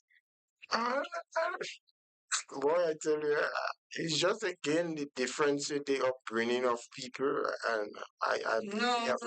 Yeah, but some of us grew up in homes that they teach us to do. But you see, when we get into a part of our life where we think that we made it, and everybody else is beneath us. This is how we behave.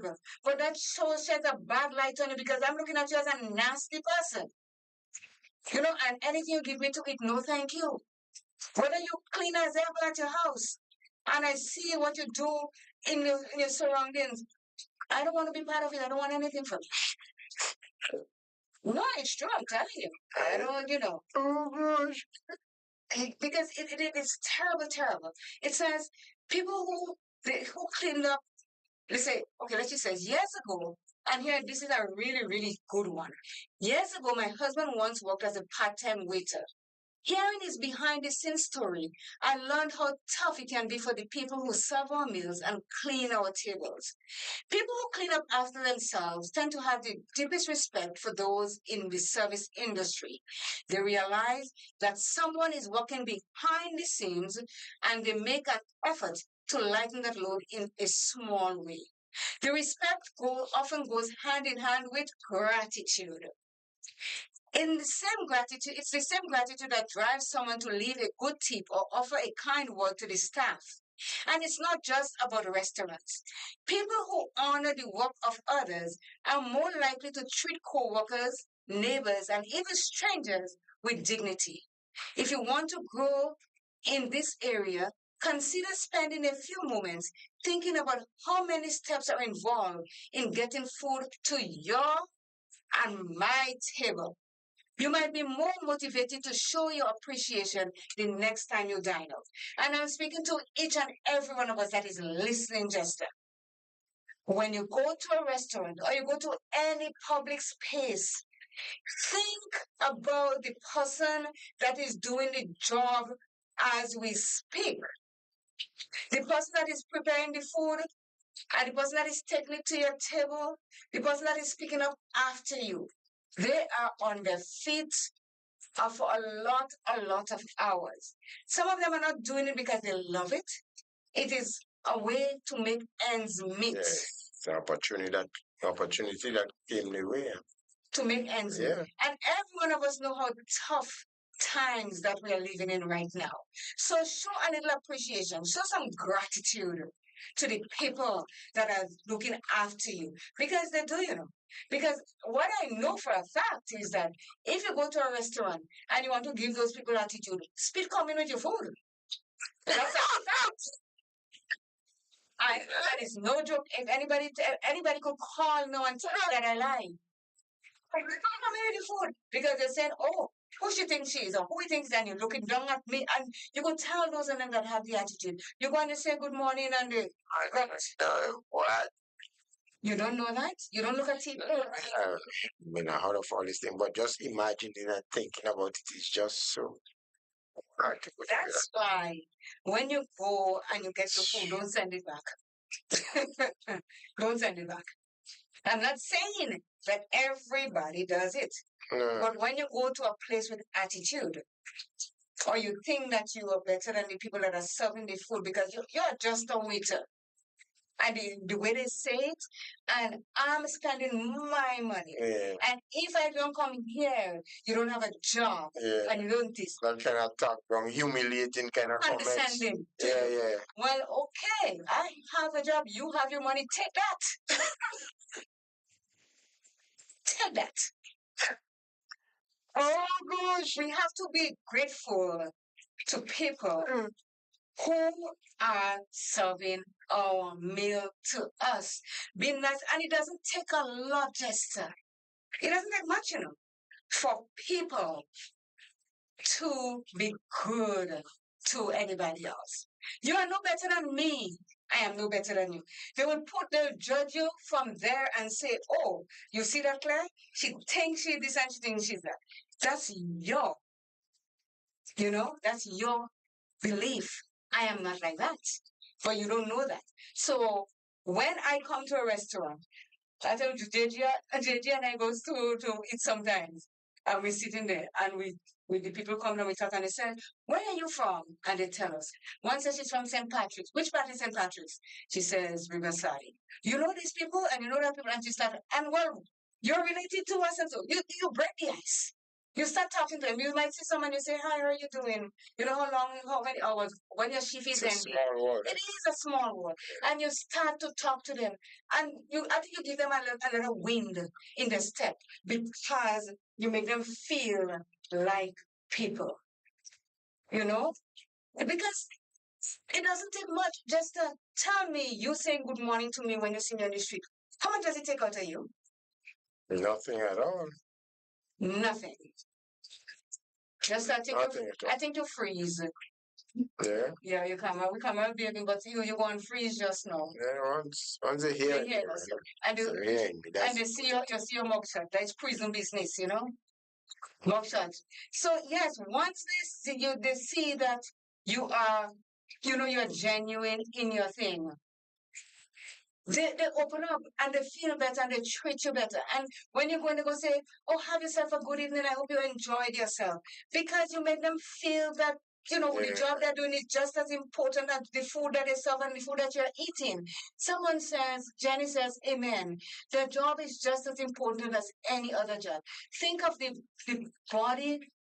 Think about the body, how it needs each part to function. Yes, you think if I didn't have a nose, I have that big hole in here, so I think that my face is going to be complete? Every part needs its thing. So we have the people that collect the garbage. People look down on the garbage collectors most of all.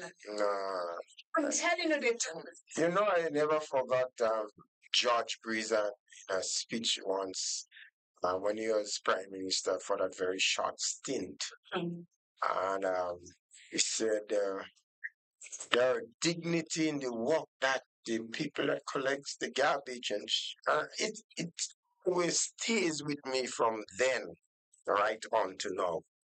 And that was many years ago. Yeah, never forget him saying that. Yeah. Okay, so we're talking about the garbage collectors.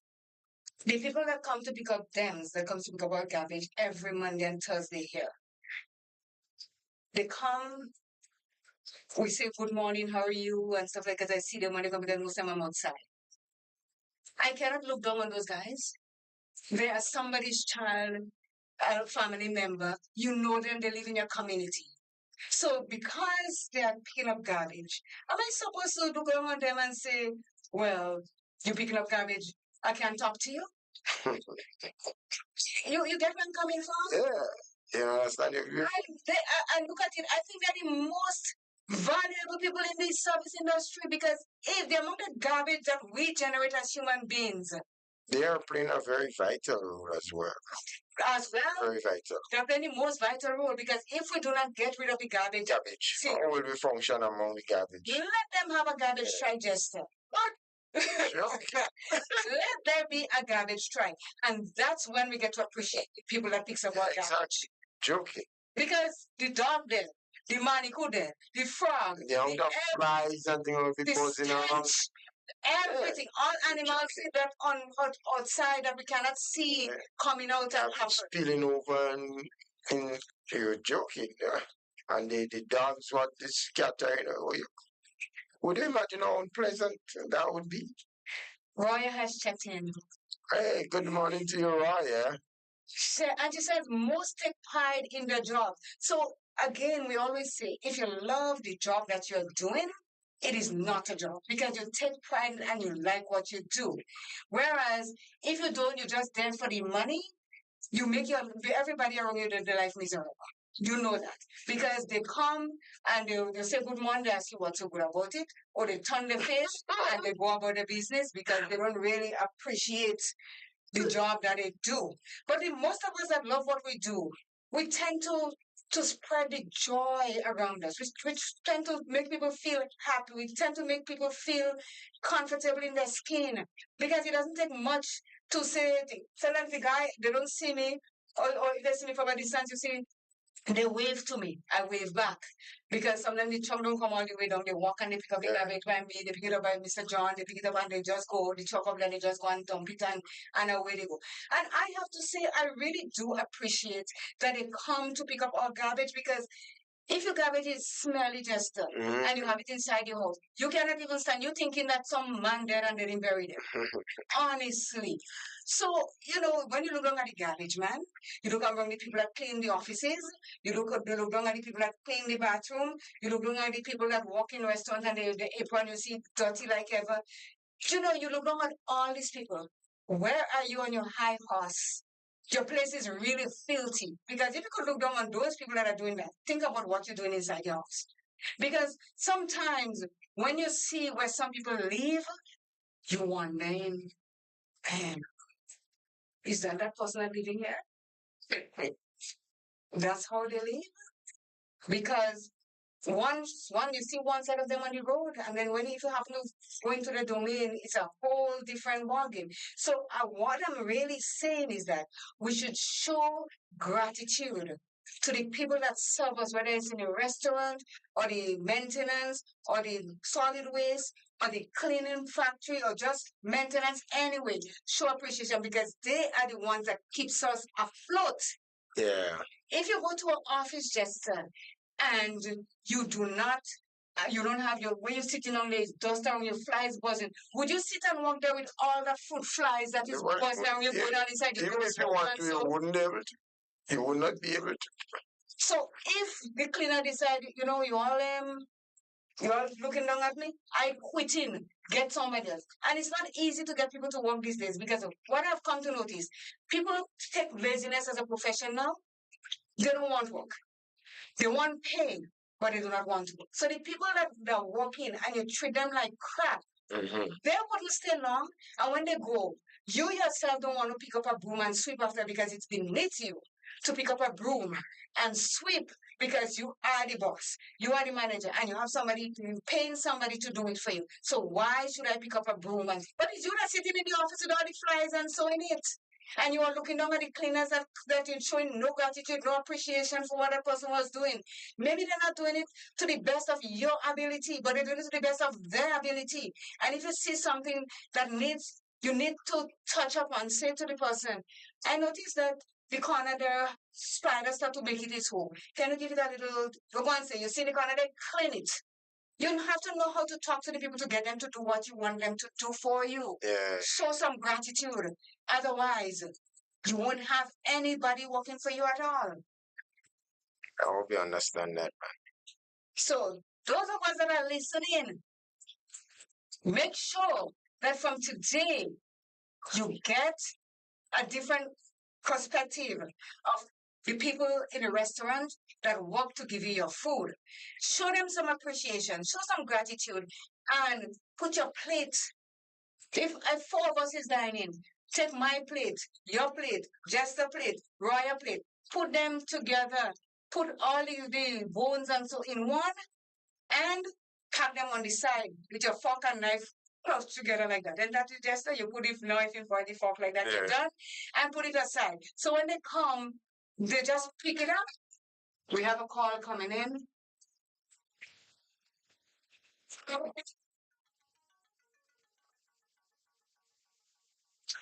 Good morning. Good morning. Hi, good morning, Claire. How are you doing? Good morning, Jennifer. Good morning to you, Lorna. Good morning.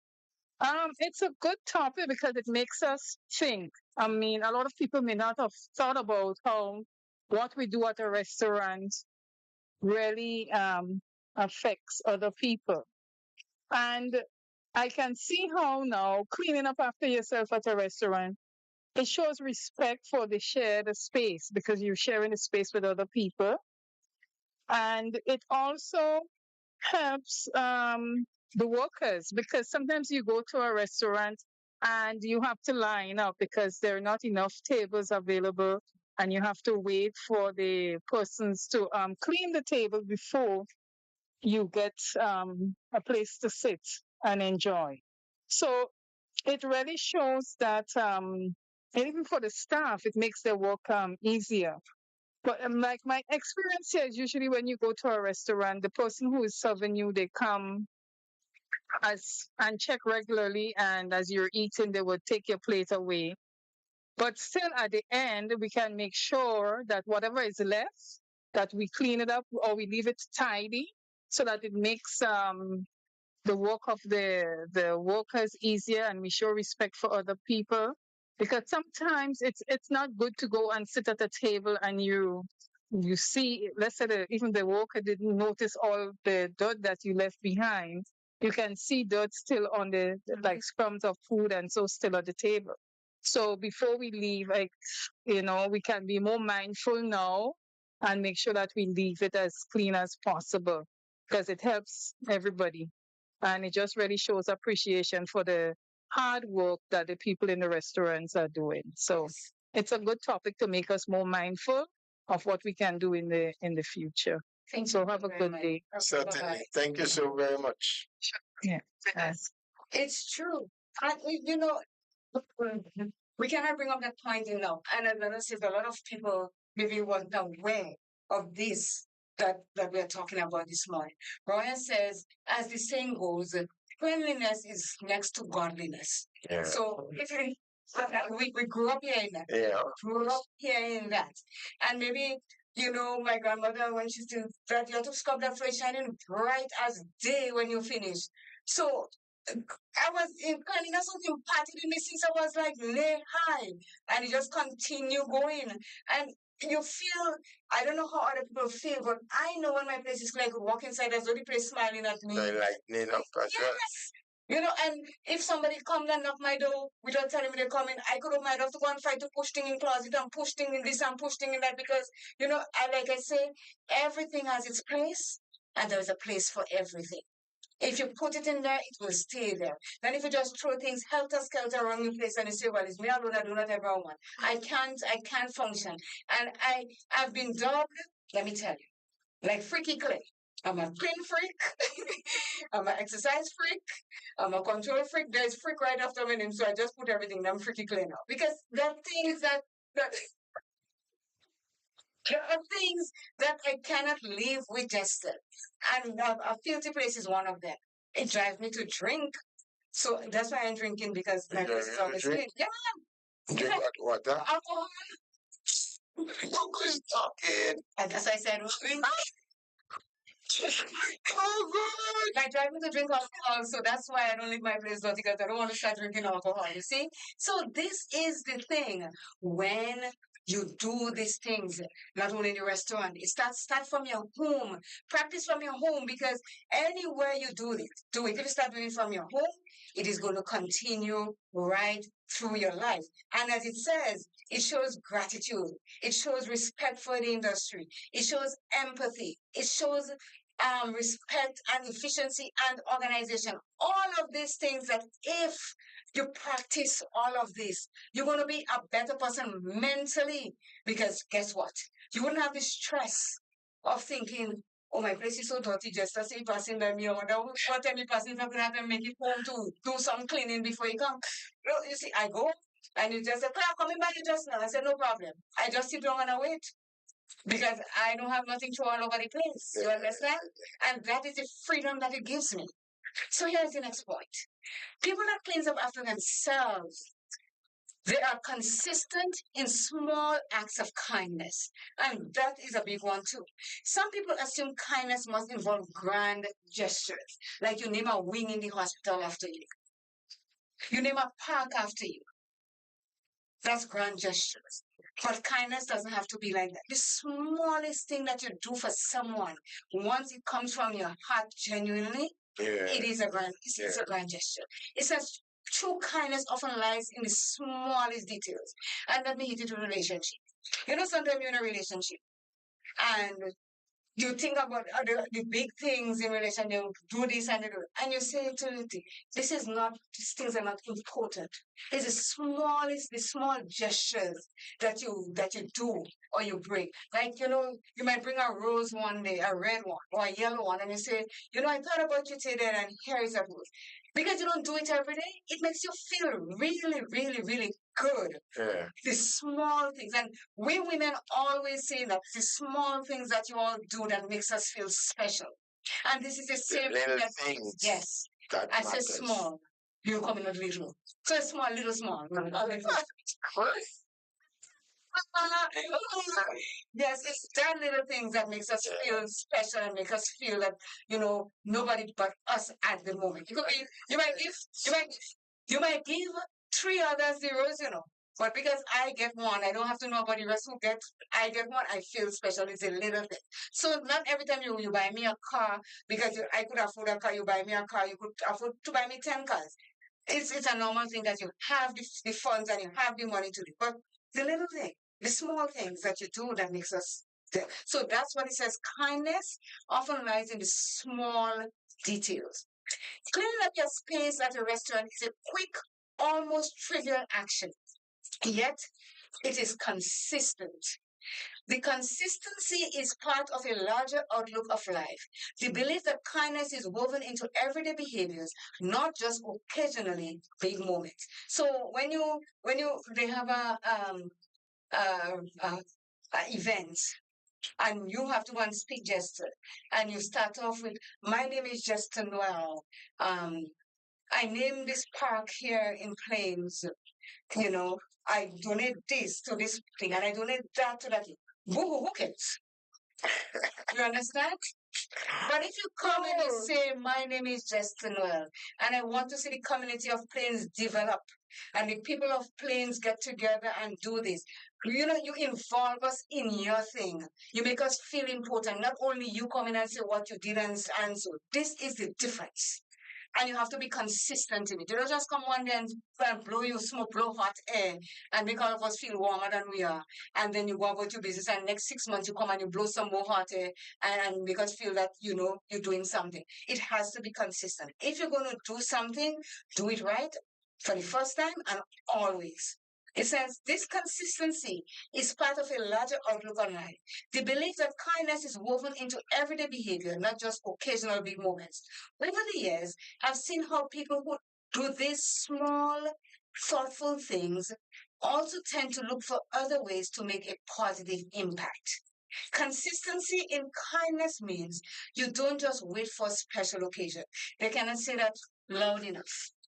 Some of us, we just wait for the moment, like you're celebrating an anniversary, or you're celebrating a birthday, or you feel that, you buy that dress for her today and you want everybody to see her in that dress because she looks good, and the trophy wife is going somewhere with you. That's when you think that you're going to show kindness. If you remember that movie called Diary of a Mad Black Woman? If you've ever seen that movie, the guy, and I can't stand him up to this day, the actor, his wife went to the gala with him, and he talked about how it wasn't for his wife, he wouldn't be where he is today. And if it wasn't for this, he wouldn't do this. And by the time he go home, he beat up the lady. He pitch out. She can't go inside the house. So that was just a sham. He didn't mean it. He just used that because they know he has a wife and who the wife is. So to elevate himself, he took her with him and make it seem as though that everything is okay. That's a I beat her up for it. Sure, he didn't box him for You sure she didn't box him first? No, we are watching movie. I just said that, right? She didn't do nothing. He go and he pitch out the house. She can't go inside, and so when Maria was she answered whatever. Maria said everything in the house have to be 50-50. The piano cutting too. Oh, I never see a piano cutting. I don't know, no mistake. So you see, when we is talking about kindness, it has to be genuine, Jester. It has to be something that is in you that will make a positive impact on someone. Not just saying it because you feel the moment is yours and you're in the spotlight that you're going to do. It has to be something that makes me feel better as a person, that make me do better as a person, something that I could pay forward as a person when you show that sort of kindness. And we're coming on to the final thoughts. Final thoughts of the program. Yes. So before we get to the final thoughts, how many of you, call me somebody, we have 4 minutes. Tell me if you were one of the persons that went to a hotel or a restaurant and did these things. And how are you going to make the shift now that you hear that? Call me. We're not putting anybody down. We just want to know if people out there besides what we're talking about today did that. Jenny called already. Lorna called. What about you? What you did? Call. Mary in Toronto, call and say if that happened to you, if you do that, or don't be ashamed. It's not about shaming anybody. We're not putting on anybody. We're just saying that has this ever happened to you? Did you do that? While you were, when you went out to restaurant, not knowing of the impact it can have on the people that serves you food and everything like that. The number is 404-1189. You have 3 minutes to call before we close up for the program today. Please, we're begging.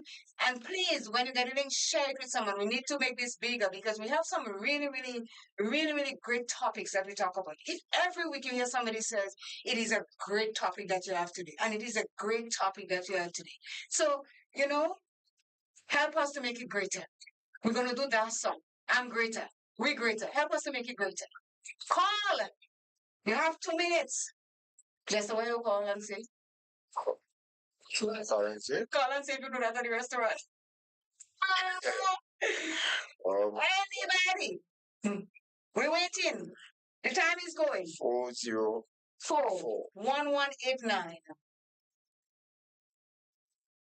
Well, you can call me today. Anybody? Give us a call and say, did you do that? Did something like that? You did something like that in the past? And how you're going to shift the goalpost now to the future? Knowing that the person that helps you at the restaurant, they are going through such a hard time. And you know what? The last thing that I'm going to say, when you go to a restaurant and you finish it, go. You sit there and you sit there and you sit there and there are people and you've seen people waiting for your table outside. They're not asking you to leave. They wouldn't ask you to leave if it's really, but you should know when you finish eat. Go home. How much did you get? Well, yes, it is people are waiting, especially if it's a busy night. If it's not a busy night, you can tell when it's busy and when it's not. You can just relax there, but other than that, no. So let me read my final thoughts because my callers are No. I don't agree with you about your But I said to argument. I'm telling you straight, you know I won't agree with that. Final thoughts. It says, we are almost done. But this piece can't be overlooked. Small habits reveal big truths.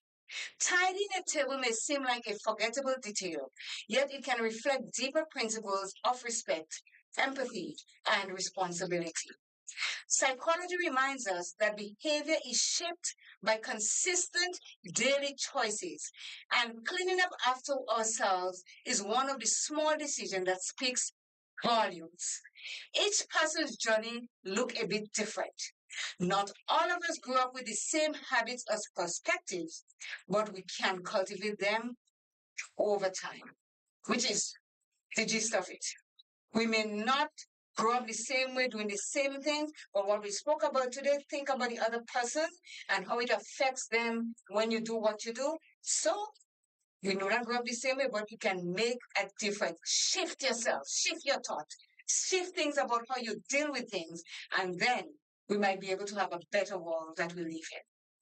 We have come to the end of our program, and we'd like to say thank you to each and every one of you who listened, who viewed, and who continue to spread it out there, because the research that we do every week to come up with topics like this, it helps me to be a different person. I know it helps Jester to be different. It helps you to think outside the box, as we say. So we'd like to say thank you again. And we'll be back next week, God's will, with another bomb of a program. So somebody is going to tell us again, it's a great topic. We continue to bring them. And hopefully, as we say, if you have anything that you'd like us to discuss, please send us a WhatsApp message. You have my WhatsApp number, you have Jester's, and you have 404-1189. Send us a message, and then we'll do research on the topic and bring it forth so that everyone can benefit from it. Jester? Well, I believe it's yet another great topic for the week. And we always endeavor to bring very interesting topics up for the people to, be a part of the whole thing. And I'm expecting to do the same, or we, I should say. Mm-hmm. You being the main player, I must give you so much credit for that. Coming up with these topics, and then for the interest of our listeners and viewers out there, I would just say have a pleasant afternoon. I do look forward to being in your presence next Tuesday, God's will. Until then, Ciao. Yeah. Hasta la vista. Adio. Everything. And as the Italians say, bonsoir. We're gone. Take care, guys. Oh, oh. Wake up, it's a brand new day. Got some things I need to say. Feeling heavy, you're not alone. Come take five, you're in the zone. Voices calm, hearts that care. Two good friends always there. Let the sunlight in your mind. Peace and hope you're sure to find. We'll take back, and Jester. Talking truth and lifting pressure. Every Tuesday, 10 to